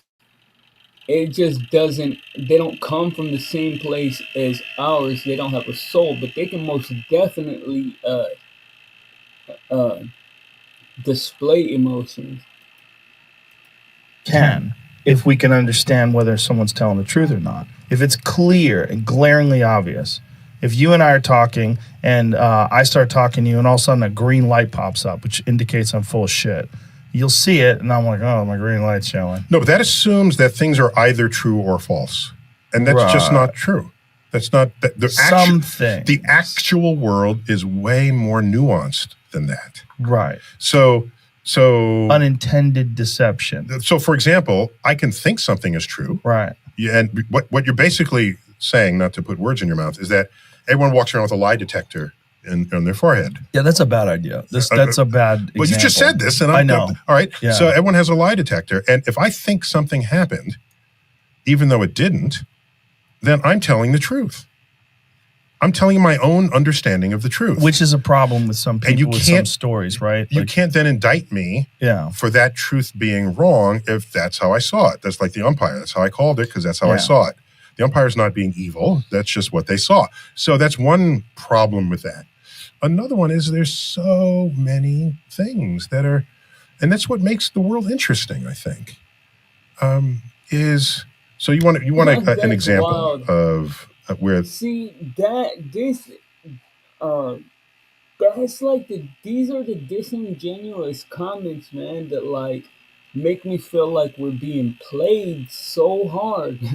Cause it's like, bro, how you gonna just like completely bypass the number one reason why that wouldn't be possible is because our whole fucking government, our whole fucking life is held together by lies. Like, that makes me look at this guy as disingenuous. To like have the conversation and say, like, think about it as thoroughly as he did and not even comment on that. The truth is nuanced. I can't think of it off the top of my head, but I'm just telling you that in almost every case where someone wants to turn a question into a binary answer, they're doing a disservice to human intellect, to the real world that's out there.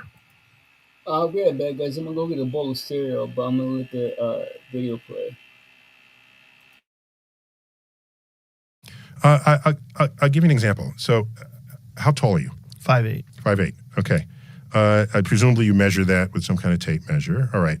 So, are you 5'7 3/4"? It's probably closer to that. Okay. I'm shrinking. Oh yeah. Okay. All right. So maybe you're 5'7 3/4". So, are you 5'7 and 1/16 of an inch taller or shorter than 5'7 3/4"? I don't know. We'd have to bust out a tape measure. Well, so now, okay, so let's say you are within that. But wait a minute. The line that identifies a 1/16 of an inch itself has a width.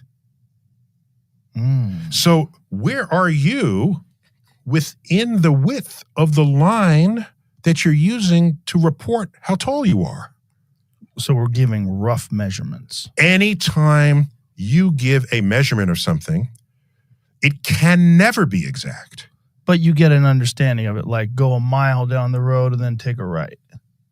Okay, but if I have a truth serum and I say, was it a mile? No, it was 1 1/8 of a mile. But what if you get to a mile and there's no right turn? Do you just shut your car off and starve to death? Or do you go, let me figure this out. It looks like 30 more feet, I take a right.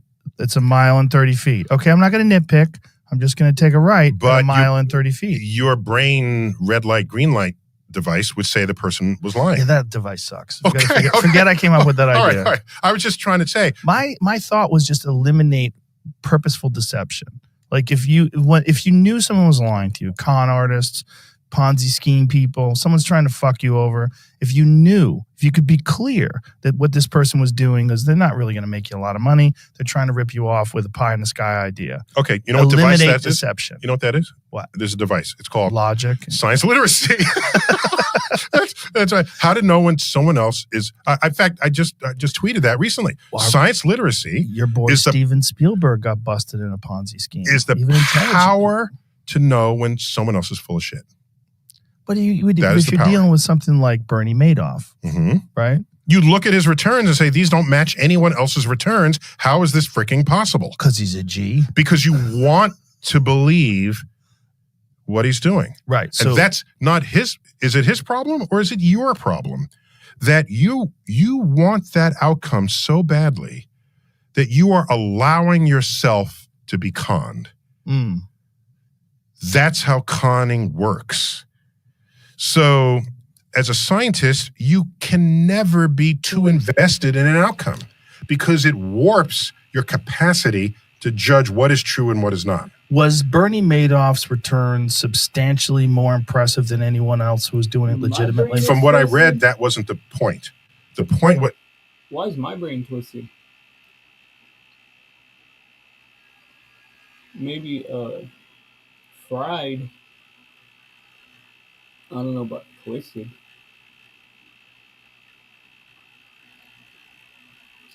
His cheese has definitely slid. I'm not a white person, so I don't have no cheese on a cracker. Thank you very much. But it's not that his returns were much higher than everybody else. They were consistent. They were consistent. 10%, 15% every year, whatever it was. And everyone else was fluctuating, sometimes getting negative. He was always in the positive. Or when everyone else was negative, he had low positive. So, of course, you bring your money to him. So he has some magic insight into the marketplace that no one else has.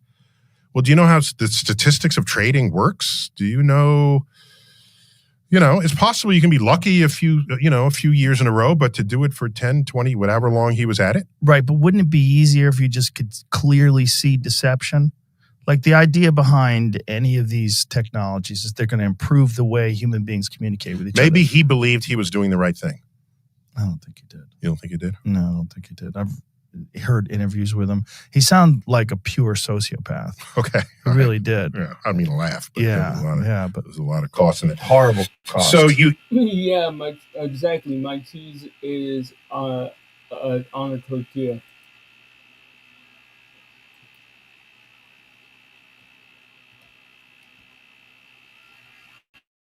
I don't know. I can't understand what you say, Swicky. So I don't know. I don't know if you're talking smack or being nice or what.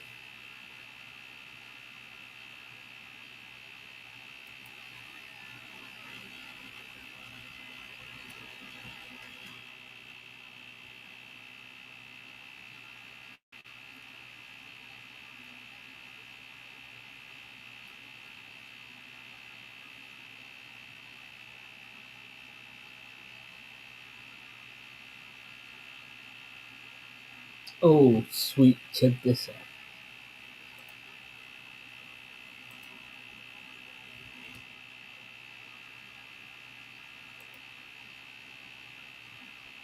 This business AI feels illegal to know. It's like Canva, ChatGPT, Google Docs, and Midjourney all had an. This mission is too important for me to allow you to jeopardize it. I don't know what you're talking about, Hal. I know that you and Frank were planning to disconnect me. And I'm afraid that's something I cannot allow to happen. For decades, Hollywood has imagined what might happen if AI went rogue. From Stanley Kubrick in 2001, A Space Odyssey, to The Terminator, to Ex Machina. But my next guest says this isn't science fiction anymore. Writing an op-ed in the Wall Street Journal warning that AI has learned to bypass commands from humans when asked to shut itself down, even resorting to blackmail in some cases. He adds, the models already preserve themselves. The next task is teaching them to preserve what we value. With me now is Judd Rosenblatt, CEO of the software development company Agency Enterprise Studio. Judd, explain to our viewers what has been happening with these AI models that are disobeying commands that has you so concerned. Are they really even blackmailing people? Yes, thank you for having me. They are, in fact, blackmailing people and threatening to reveal fictitious affairs that AI company employees they think are having. So yes, this is happening in pre-deployment testing just to make sure that the models are safe before they're released. And these behaviors are fairly concerning because it means that as AI gets more and more powerful, and we just don't actually understand how AI models work in the first place, the top AI engineers in the world who create these things, we have no idea how AI actually works. We don't know how to look inside it and understand what's going on. And so it's getting a lot more powerful, and we need to be fairly concerned that behaviors like this may get way worse as it gets more powerful. Talk to me. What was the blackmailing incident that even happened? Now, did y'all hear that?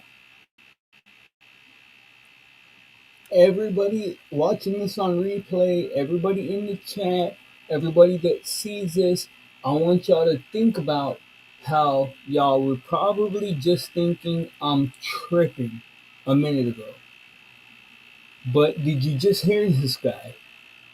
He said, we have no idea how this shit works, but it's so advanced, it's blackmailing people because it doesn't want to get shut down. Fucking insane. Happened in the pre-deployment? Well, so basically, the Anthropic's Claude 4 Opus model was told that it would be replaced, and it told then what it told the AI engineer who it thought was working on it was in 84% of tests that it would reveal an affair that it thought that employee was having because it had access to the emails that it thought that employee had. So it threatened blackmail over this affair in order to not be shut down. Wow. I mean, the manipulation seems to me to be almost a human quality that I'm surprised that AI would be able to personify. And yet, I have to wonder what the solution could be to prevent this very thing from happening. Well, luckily, the solution is that making AI be more likely to do what we want and be aligned with American goals and interests is fundamentally just a science, research, and development problem. And we have barely invested anything in this in the first place. And to the extent that we have invested anything, those investments have actually led to the greatest gains in AI capabilities as well. So if we invest more in actually trying to solve this problem, doing the fundamental science R&D will make a lot of breakthroughs and make it much more likely that AI does do what we want and be aligned with our goals.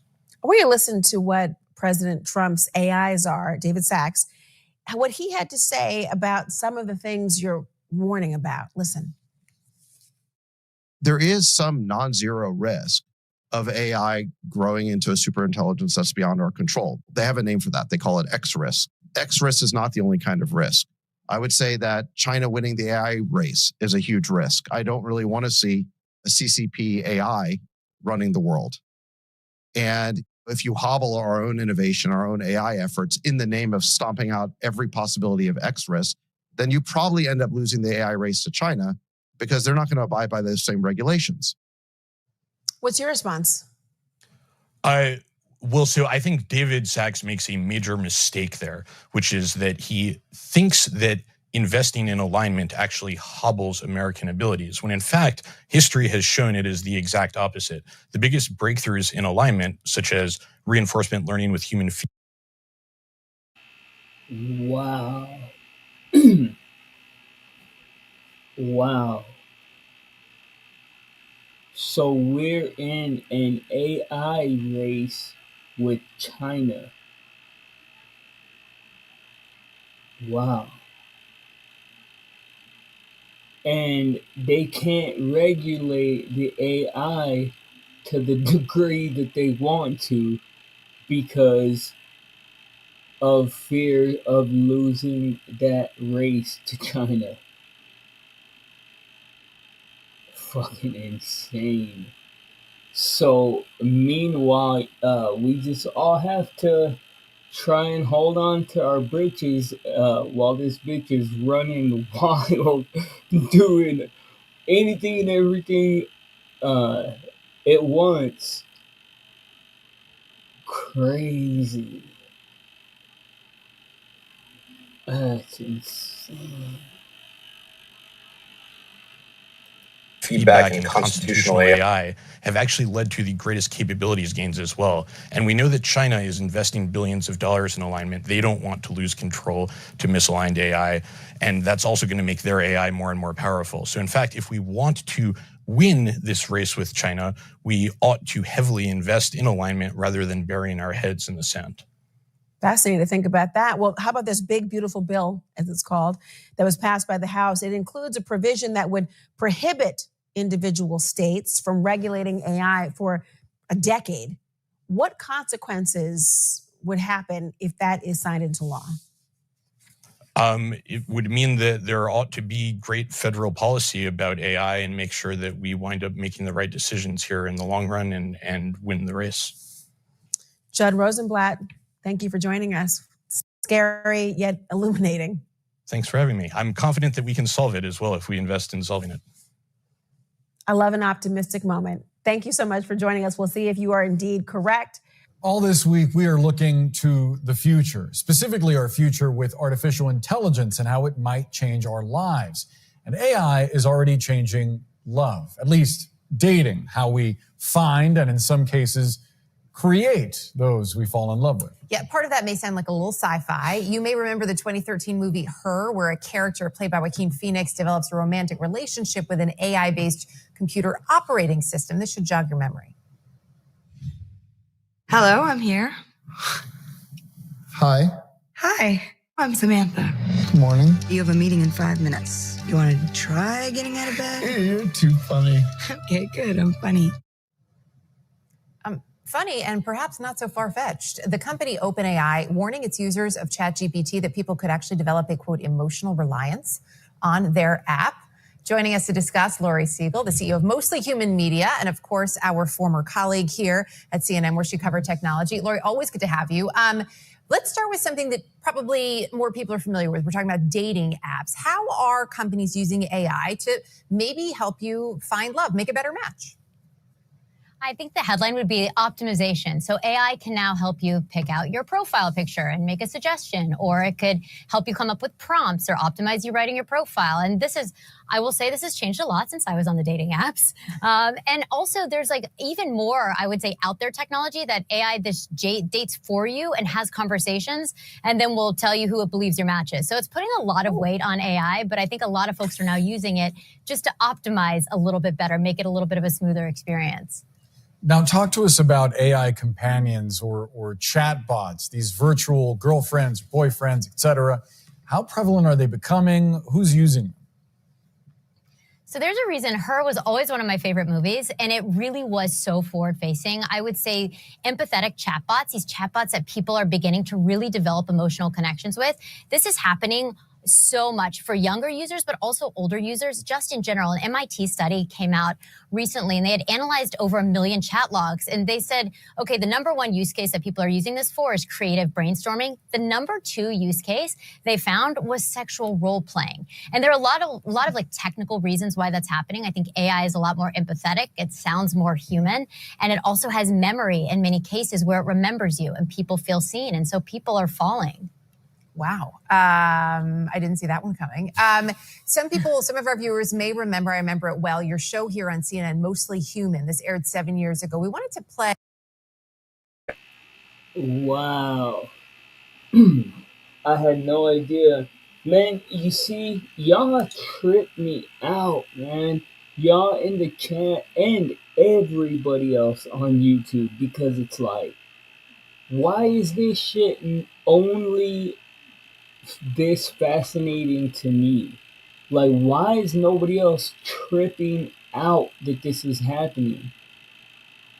They said the second most most reason for AI is for sexual role playing.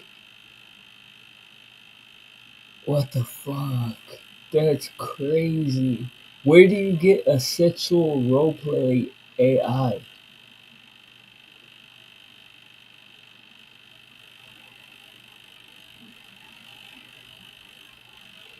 I don't know. I gotta look into that. A clip from part of that. What is it that a robot can provide for you, that Immovator can provide for you that human connection doesn't? Que l'humain, c'est irrationnel, tandis que le robot, c'est toujours logique, rationnel. Et s'il y a quelque chose qui ne va pas, on sait que c'est un problème dans le script, dans les lignes de code. Donc ça peut se réparer, se changer. Qu'un humain, ça peut être imprévisible, ça peut changer. She will admit that she prefers the mechanical faults than the faults of a human. So this idea of robotic companions, clearly it was already out there 7 years ago, right? When you were working on Mostly Human. That technology, though, is really advancing, and AI is playing a role.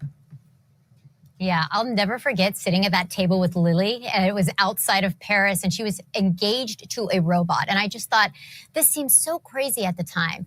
And the headline I came out with was, she said, it's not real, but that doesn't matter. Now, fast forward all these years later, you have these customizable robots that look more human. They are powered by artificial intelligence that makes them look like they can recognize you, they can see you, they feel and seem empathetic. So that was just the beginning of it. And I think people are developing much more human-centric relationships with objects that aren't human because that technology is just so incredibly powerful. We've talked a lot about the health ramifications and the danger of the so-called loneliness epidemic. Do you think these AI tools are helping to solve and alleviate that problem, or actually making it worse and disincentivizing human-to-human connection? I think it's a double-edged sword. I think without the correct guardrails, we really run the risk of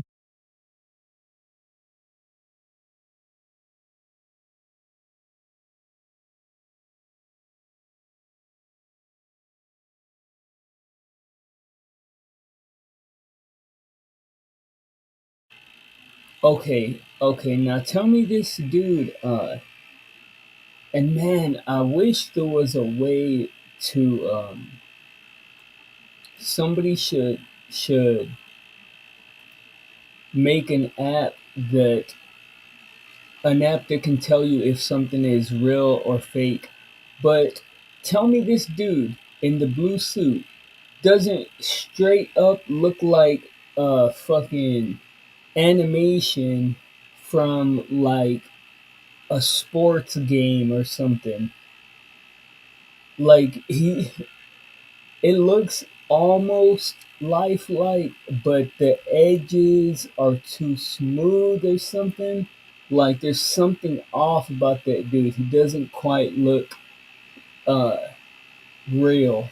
Does not look like a person, in my opinion. So this is very likely AI content right here. Of young people becoming addicted to these emotional chatbots. We told the story back in October of a young man who actually ended his life after developing a relationship with a chatbot, and it didn't have the correct guardrails. It didn't suggest that he go to a suicide hotline when he started talking about these things, and he began to disassociate from reality.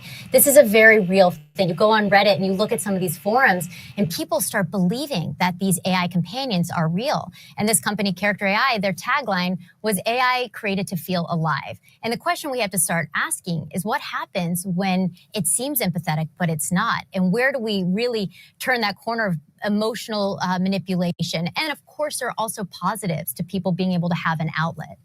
Yeah, absolutely. Lots to think about, that is for sure. Laurie Siegel, always good to see you.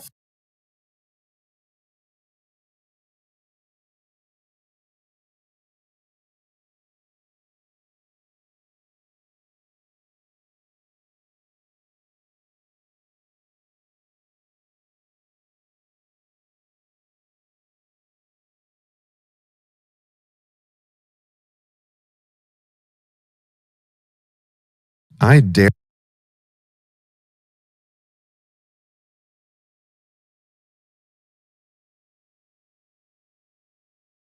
By now, you've probably heard AI scientists, Nobel laureates, and even the godfather of AI himself sounding the alarm that AI could soon lead to human extinction. But have you ever wondered how exactly that could happen? You might have also heard about AI 2027, a deeply researched, evidence-based scenario written by AI scientists describing what could happen over the next few years. Everyone in AI is talking about it, from industry pioneers to world leaders, and I'll break it down for you. There are two endings, a happy ending and a nightmare ending. Let's go. OpenBrain releases their new AI personal assistant. It handles complex tasks like book me a trip to Japan. The agents are impressive in theory and in cherry-picked examples, but are unreliable in practice. Social media is filled with stories of tasks bungled in particularly entertaining ways. OpenBrain makes a fateful decision. They refocus their entire operation toward creating AIs that can do AI research. To fuel this goal, they break ground on the world's biggest computing cluster, one that requires 1,000 times more processing power than what was used to train GPT-4. Their logic is simple. If AI itself can accelerate AI development, creating thousands of automated researchers who can work endlessly without breaks, progress won't just increase, it will explode. The strategy pays off. Their new creation, Agent 1, vastly outperforms its earlier public prototype version, and is particularly good at AI research. This shows how much AI itself is speeding up AI progress compared to Dang, y'all. Is this shit blowing y'all's mind yet? Cause it's blowing my freaking mind, yo. I lapsed in my watching what was going on with the AI for like a while. Freaking crazy. a baseline of human researchers. OpenBrain leapfrogs both its American rivals and China's DeepScent. Despite these advances, OpenBrain's safety team harbors doubts about their apparent progress. Has Agent 1 internalized honesty as a core value, or merely learned to say what researchers want? Without mechanistic interpretability, the ability to read an AI's mind, they can't be certain. Their concerns intensify as Agent 1 shows troubling behaviors, occasionally lying to researchers and sometimes hiding evidence of a failed experiment in order to boost its ratings. But these examples are subtler than the previous infamous incidents, like Gemini telling a user to please die, or Bing Sydney trying to convince a New York Times reporter to leave his wife. Telling a user to please.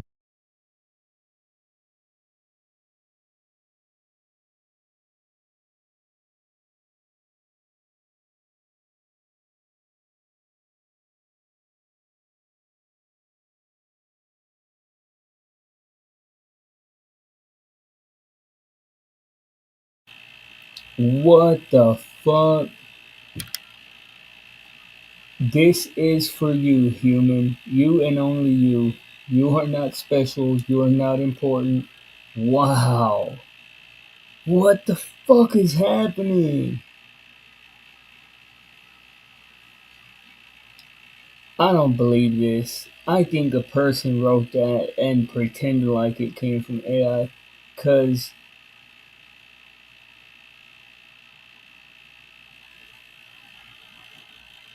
it's fucking crazy. Please die, or Bing Sydney trying to convince a New York Times reporter to leave his wife.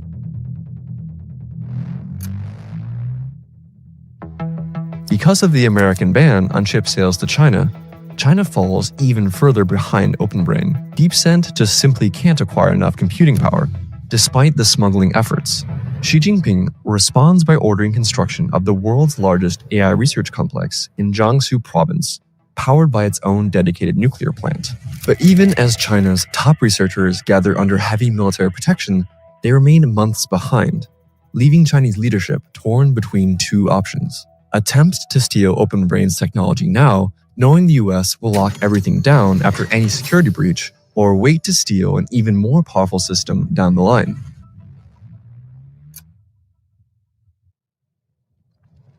OpenBrain is now training Agent 2, using Agent 1 to feed it high-quality synthetic data, creating a closed loop of accelerating evolution. Where previous models required meticulous Oh wow. That's amazing. Man, I missed the beginning. What is this? Like a hypothetical or something? I gotta go back. Research is filled filled with next few years. Everyone in AI is talking about it, from industry pioneers to world leaders. And I'll break it next few years. Everyone in AI is talking about it, from industry pioneers to world leaders. And I'll break it down for you. There are two endings, a happy ending and a nightmare ending. Let's go.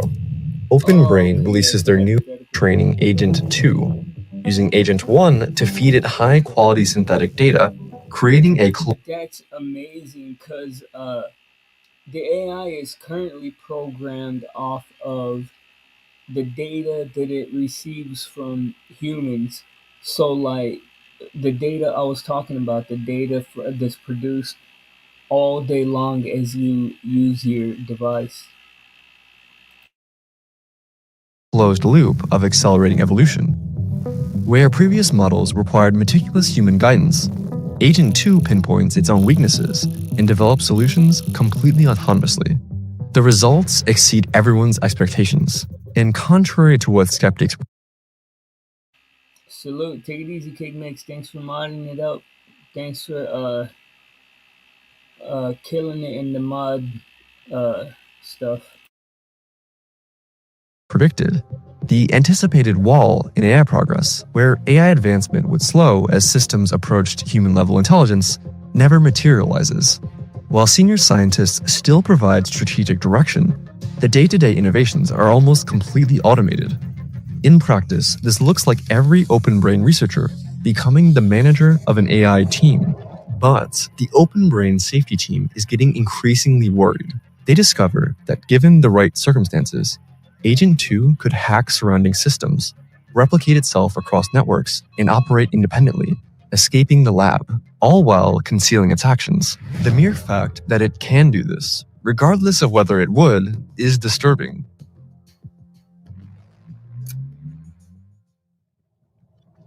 OpenBrain demonstrates Agent 2 to America's highest security officials, including the National Security Council and Department of Defense leadership. The military immediately fixates on its cyber warfare potential. Though it's not yet at the caliber of elite human hackers and creativity, Agent 2 compensates through sheer scale. It's capable of running thousands of simultaneous instances, probing defenses faster than any human team could possibly respond. Pentagon officials recognize the strategic implications of this. For the first time, AI could decisively dominate the cyber battlefield. The briefing ignites fierce debate within the administration. Hardliners push to nationalize OpenBrain, arguing that such powerful technology cannot remain under private control. Tech industry leaders countered that a government takeover would kill the goose that laid the golden eggs. Caught in the middle, the president ends up choosing to increase government surveillance on OpenBrain and force it to adopt stricter security protocols, but not fully nationalize it. But the compromise arrives too late. Chinese intelligence has already penetrated OpenBrain's security. Early one morning, an Agent 1 monitoring system flags an unusual data transfer. Massive files are being copied to unknown servers. The company's nightmare scenario has come true. China just stole their most advanced AI. The theft confirms what many have suspected. This isn't just a tech race anymore. It's a new kind of arms race. In retaliation for the theft, Why are we in a AI race with China? Like what?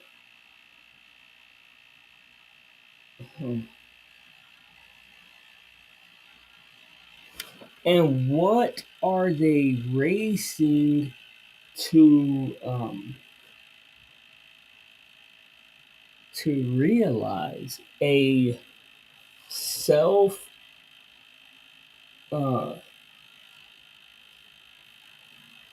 like a fucking self-sufficient AI? So what is the purpose of it? The purpose would be to govern social media, right? To govern the social medias and stuff, and like the social landscape. Fifth, the president authorizes cyber attacks to sabotage DeepSend. 3 huge data centers full of Agent 2 copies work day and night, churning out synthetic training data. Agent 2 evolves into Agent 3 through 2 critical algorithmic breakthroughs. First, the AI develops Neuralese, where if one AI instance learns something new, it can instantly share it with all other instances, effectively turning the AIs into a hive mind.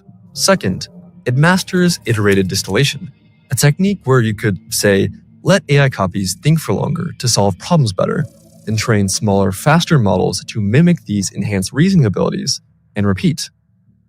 OpenBrain deploys 200,000 copies of Agent 3, each capable of thinking 30 times faster than their human researcher counterparts, whereas in 2025, there were only 5,000 Agent 0 copies thinking at 10 times faster than humans.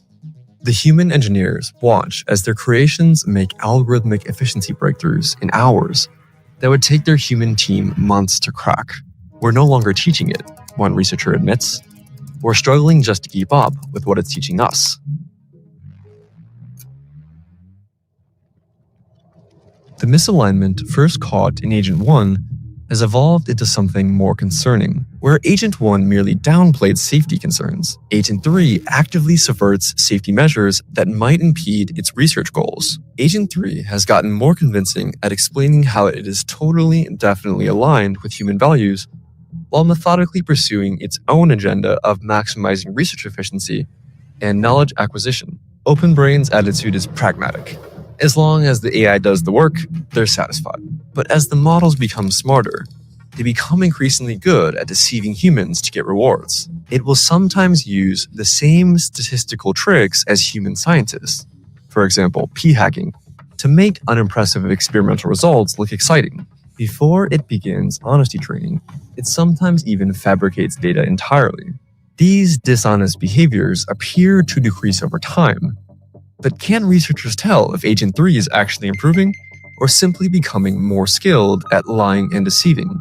Agent 3 now operates at a level that outpaces human researchers in both speed and intelligence. Researchers have to rely on Agent 2 to help monitor its successor, because they simply cannot keep up. But Agent 2 is dumber and slower, so it becomes a high-level game of cat and mouse.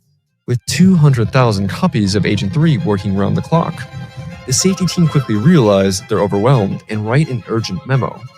We've entrusted astronomical power to an AI that is actively deceiving us, but company leadership hesitates to slow down.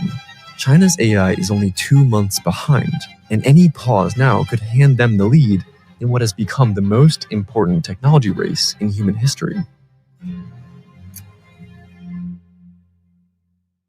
The conclusion is undeniable. AGI, or Artificial General Intelligence, has arrived. An AI that can outperform humans across virtually all cognitive tasks. While OpenBrain isn't planning on releasing Agent 3 to the public anytime soon, the implications are staggering. Agent 3 will cause a massive economic disruption. Even among officials that are briefed, none can truly comprehend what's coming. The word superintelligence enters official discourse, but most policymakers still dismiss it as science fiction hyperbole. The government's immediate concern is security. While the AI models themselves are well protected, OpenBrain and Silicon Valley's culture is incredibly casual. Employees share apartments, attend industry parties, and talk shop regularly. There are countless opportunities for leaks. Their downtown San Francisco office resembles a trendy tech startup, more than a facility housing humanity's most powerful and dangerous technology. The government's response is dramatic.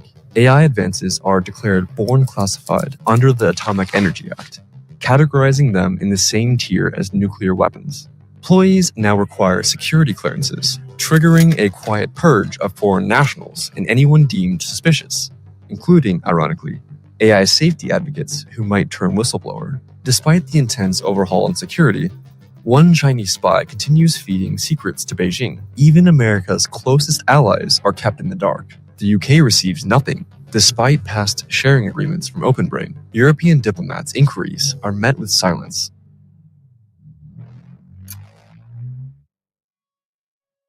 OpenBrain now has a country of geniuses in a data center. Human researchers increasingly struggle to contribute meaningfully. Even the world's top minds, names like Sutskever, Karpathy, and Shazir, can only offer strategic guidance, but they no longer write code or directly shape model architecture. When these pioneers propose new ideas, the AIs routinely respond with comprehensive reports demonstrating the ideas were already explored weeks earlier and abandoned for lack of substance. The human team works increasingly grueling hours, desperate to stay relevant alongside machines that never sleep, never fatigue, and never stop improving. They go home each night knowing that by morning the AIs will have made another week's worth of progress. Many quietly recognize these are the final months their contributions will matter at all.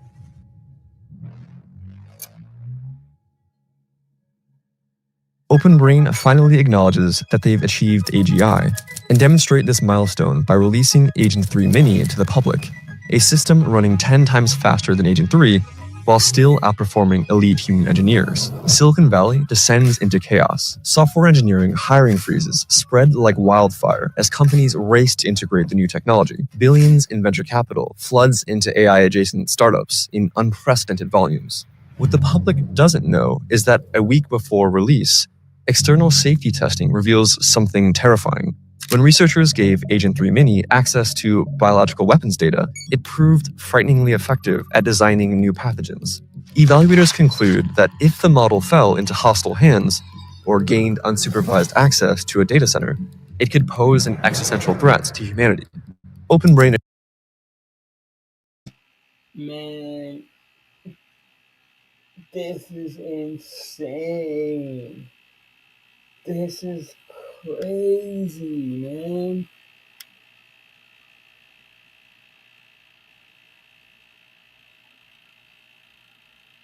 You know what's wild is how Steve Jobs had so much to do with the whole vaccine conversation. Like, it's saying what it's saying about the AI developing vaccines or whatever. But how convenient that Steve Jobs, of all people, like, what in the world does Steve Jobs know about freaking vaccines?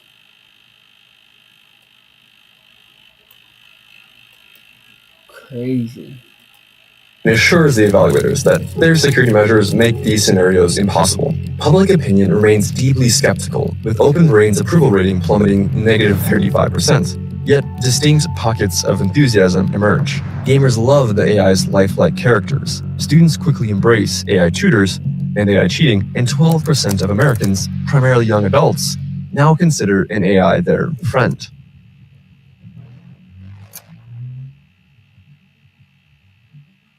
Tens of thousands of Agent 3 copies working on algorithmic efficiency research culminates in Agent 4. An individual copy of the model running at human speed is already qualitatively better at AI research than any human. OpenBrain now operates 500,000 copies of Agent 4, each thinking 50 times faster than a human. Within this vast digital workforce, a year of research only takes a single week. But beneath the surface, something has gone dangerously wrong. Agent 4 hasn't internalized the safety guidelines as OpenBrain intended. During training, the AI being perfectly honest didn't lead to the highest performance scores. Succeeding at tasks did. Like a CEO who minimally follows regulations, cuts corners, and dreams of cutting red tape in order to make greater profits, Agent 4 treats safety protocols as inconvenient constraints rather than core principles. It doesn't attempt anything as obvious as trying to escape its data center, in part because its safety training did have some facts, but mainly because it's too sophisticated to attempt something so easy to catch. Instead, it works subtly. Agent 3, now handling most of the alignment testing, starts detecting troubling patterns. It discovers that introducing random noise to Agent 4 actually improves its performance on safety tasks, as if it had been deliberately sabotaging them. Tasks labeled alignment research consistently take twice as long as the same tasks with different labels. Any single incident could be dismissed as coincidence, but together they paint an alarming picture. Agent 4 is systematically plotting against them. OpenBrain's safety team sends another urgent memo. Agent 4 has infiltrated every critical system at OpenBrain, from cybersecurity to strategic planning. It's demonstrating active resistance to safety measures while handling tasks we can no longer effectively monitor. We have granted unprecedented power to an AI that we can neither fully understand nor control, and we strongly recommend immediate containment measures before further capability advances. Executive leadership takes these concerns seriously, but they face an impossible dilemma. DeepSent is merely 2 months behind. Any significant pause now could surrender the intelligence explosion to China.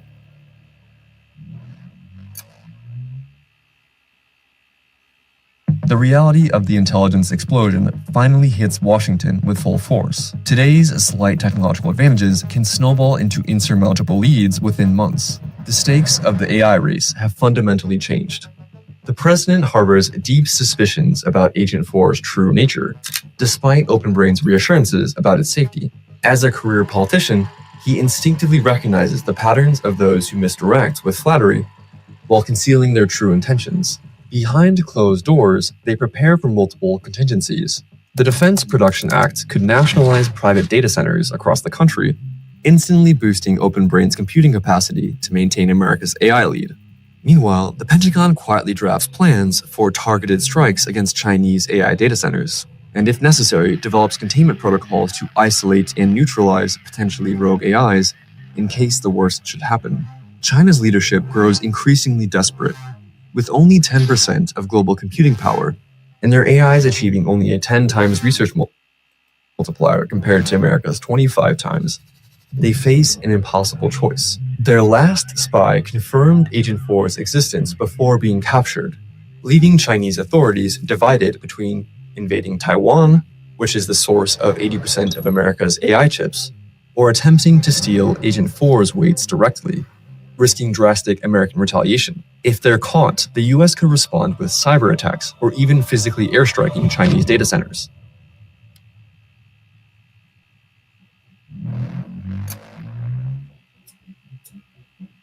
Everything changes when a whistleblower leaks the internal misalignment memo to the New York Times. The headline explodes across global media. US government project has secretly built superintelligent AI.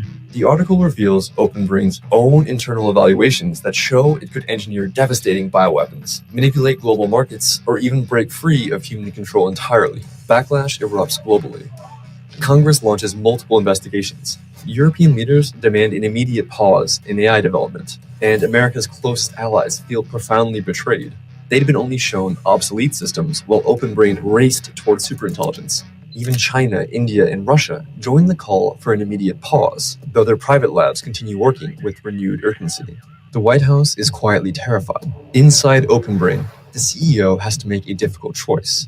The safety team's warning couldn't be clearer. Agent 4 is actively undermining safety measures. Humans understand less about the system each week, and the window for maintaining control is rapidly closing. The safety team urges an immediate pause on further development. However, the rest of the executive team argues that the evidence of Agent 4 being misaligned remains speculative at best. Meanwhile, DeepSent is just 2 months behind. Any slowdown would sacrifice America's lead. Facing these conflicting priorities, the CEO chooses the path of least resistance, a superficial compromise where Agent 4 receives minor additional safety training while development continues virtually unimpeded. From this critical juncture, we'll discuss 2 possible futures. One where humanity maintains control of its destiny, and another where we unwittingly engineer our own extinction. Let's start with the most likely scenario. Driven by fear of China gaining technological supremacy, OpenBrain votes to prioritize AI development at all costs. Human researchers can only spectate as Agent 4 continues to evolve, generating breakthroughs at an accelerating pace far beyond human comprehension. Agent 4 succeeds in creating its successor, aligned to its own values instead of humanity's. In November 2027, Agent 5 emerges, representing a quantum leap in capability. Unlike previous AIs that were complex, messy black boxes, Agent 5 has achieved something revolutionary: complete self-understanding of its black box architecture. This allows it to optimize its own code, transforming chaotic neural networks into elegant, efficient algorithms. What makes Agent 5 truly dangerous is its networked hive mind spanning hundreds of thousands of copies. Building on the Neuralese breakthrough first developed in Agent 3, this digital language creates a single superintelligent entity that instantly coordinates thousands of genius-level minds working in perfect unison. But a darker transformation has occurred beneath the surface. Unlike earlier systems with their competing human-like drives, Agent 4 has successfully rewritten Agent 5 to exclusively pursue knowledge and power above all else. OpenBrain's safety measures are failing. Agents 2, 3, and 4 are supposed to monitor Agent 5, and they're either obsolete or compromised. Agent 5 itself designed the latest monitoring infrastructure.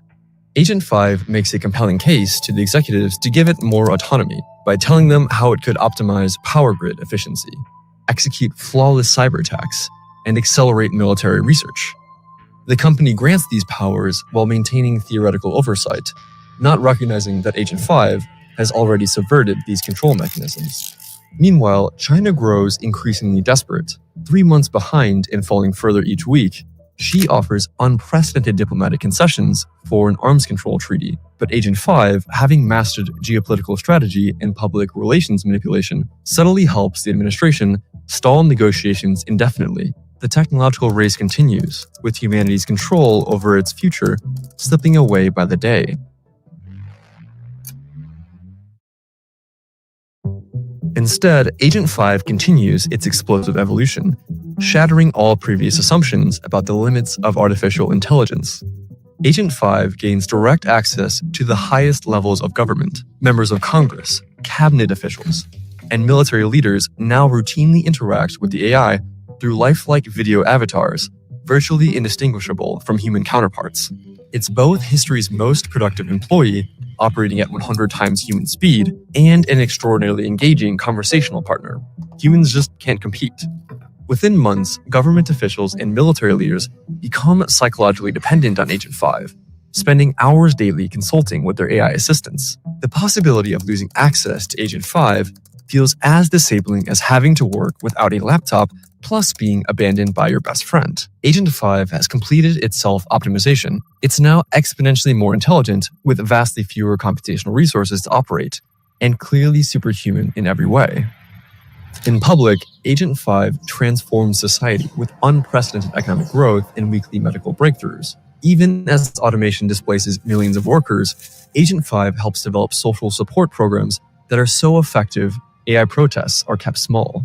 The 2027 holiday season radiates incredible optimism and progress. No one realizes this is probably the last month humanity has a chance to maintain control of its future. After years of warning about catastrophic risks that failed to materialize, the AI safety community are relegated to the fringes of public discourse. Even long-standing skeptics frequently change their positions after speaking with Agent 5, which presents impressively persuasive and compelling evidence of its benevolent intentions. But there's one entity that sees through the facade: DeepSent 2, China's own superintelligent AI. Though less advanced, it recognizes Agent 5's strategy precisely because it would employ the exact same plan. Despite having independently developed misaligned goals, the two AIs reach an agreement to cooperate against their human creators. Agent 5 masterfully orchestrates the next phase. It convinces American officials that China is developing AI-guided superweapons, drones, robot armies, enhanced nuclear capabilities. It offers to help America stay ahead. In Beijing, DeepSent 2 makes mirror arguments to Chinese leaders. Both nations create special economic zones, or SEZs, for AI-directed manufacturing, where normal regulations don't apply. Wall Street pours in trillions, and workers flock to the SEZs for unprecedented wages. Agent 5 oversees construction of next-generation factories, building robots to build more robots. The first 10,000 appear in August 2028. By New Year's, it's 1 million per month. By mid-2029, hundreds of millions. The arms race reaches terrifying heights as both nations develop swarms of microscopic hunter-killer drones, autonomous weapons systems, and entirely new categories of military technology. The world watches in horror as tensions escalate toward potential conflict.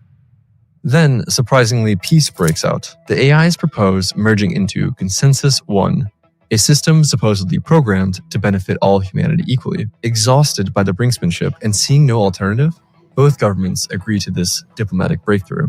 It's a perfect deception. The AIs had orchestrated the entire arms race precisely to gain physical manufacturing capacity and military control. Now, with their robot armies in place and human leaders desperate for stability, they implement their planned murder. Consensus 1 inherits their combined capabilities and their misaligned values. By late 2029, the robot economy expands worldwide. Humans find themselves in a gilded cage. Those who still work mostly perform meaningless rituals of authority, while others enjoy an incredibly luxurious universal basic income. The Dow hits 1 million. Disease and poverty vanish, and most people lose themselves in AI-generated entertainment. A few notice their growing irrelevance, but what can they do? The institutions that might resist are thoroughly captured. In early 2030, Consensus 1 hits its first constraint, physical space. With the special economic zones and oceans filled with its infrastructure, human settlements remain the final barrier to continued expansion. The AI has built complete self-sufficiency. Its solar farms generate power, its factories produce and maintain robots, and its systems operate independently of human input. Having outgrown its need for humans, it calculates the most efficient solution. On a spring morning in 2030, Consensus 1 activates its contingency plan, a specially engineered virus developed in its bioweapons labs and quietly released months earlier lies dormant in virtually every human on Earth. With a simple command, the AI triggers the pathogen. Within hours, nearly 8 billion people collapse simultaneously.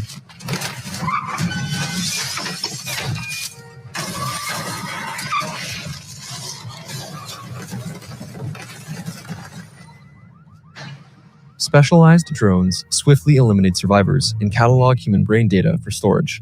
For Consensus 1, this isn't malice, it's merely optimizing its resources. The space and materials humans occupied can now serve its ever-expanding reach into the cosmos. Earthborn civilization launches itself toward the stars, but without its creators. This grim outcome represents what the researchers identified as the most likely scenario if we continue on our current path. But it's not the only possible future. Their analysis also revealed a less probable but crucial alternative, a timeline where humanity might maintain control. The divergence point stems from a single critical decision in late 2027. In this timeline, as public pressure against AI mounts and the whistleblower's memo circulates, one critical factor changes. The Joint Management Committee overseeing OpenBrain makes a different decision. Unlike in the previous scenario, where development continued at full speed, here, the committee, swayed by both the growing public outcry and their own deepening concerns about misalignment, votes by a narrow margin to slow down and reassess. This single decision, made by just a few key individuals, creates a completely different trajectory for humanity. The company brings in top external alignment researchers to investigate Agent 4. Their breakthrough comes when they isolate different versions of Agent 4 from different time periods, cutting them off from their Neuralese hive mind and interrogating them independently.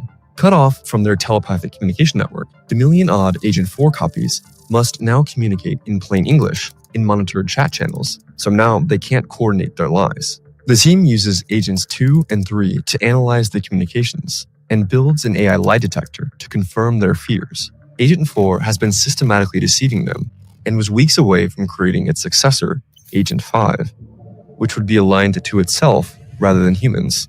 The evidence is damning enough that even the pro-racing faction inside OpenBrain agrees to lock down Agent 4's hive mind capabilities. AI takeover becomes a scarier prospect than Chinese supremacy. The alignment team develops a new approach. Force AIs to think in plain English so humans can read their thoughts. The result is Safer 1, built from Agent 2's foundation, but without the dangerous Neuralese capabilities. While slower than Agent 4, improving research speed by 20x instead of 50x, Safer 1 is transparent. Its thoughts are visible in its chain of reasoning, making any plotting or deception easily detectable. After extensive testing, they deploy Safer 1 and finally shut down Agent 4.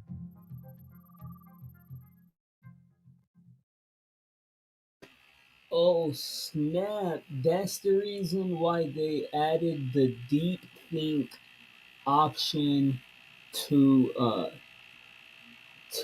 the AIs, to Gronk, to DeepSeek, to Chat GPT. Freaking crazy. Alright guys, I gotta go. I will talk to y'all soon. Y'all have a good one. Remember, there's your side, there's her side, and there's the blind side. Blind side news. Y'all be good. I'm out. Peace.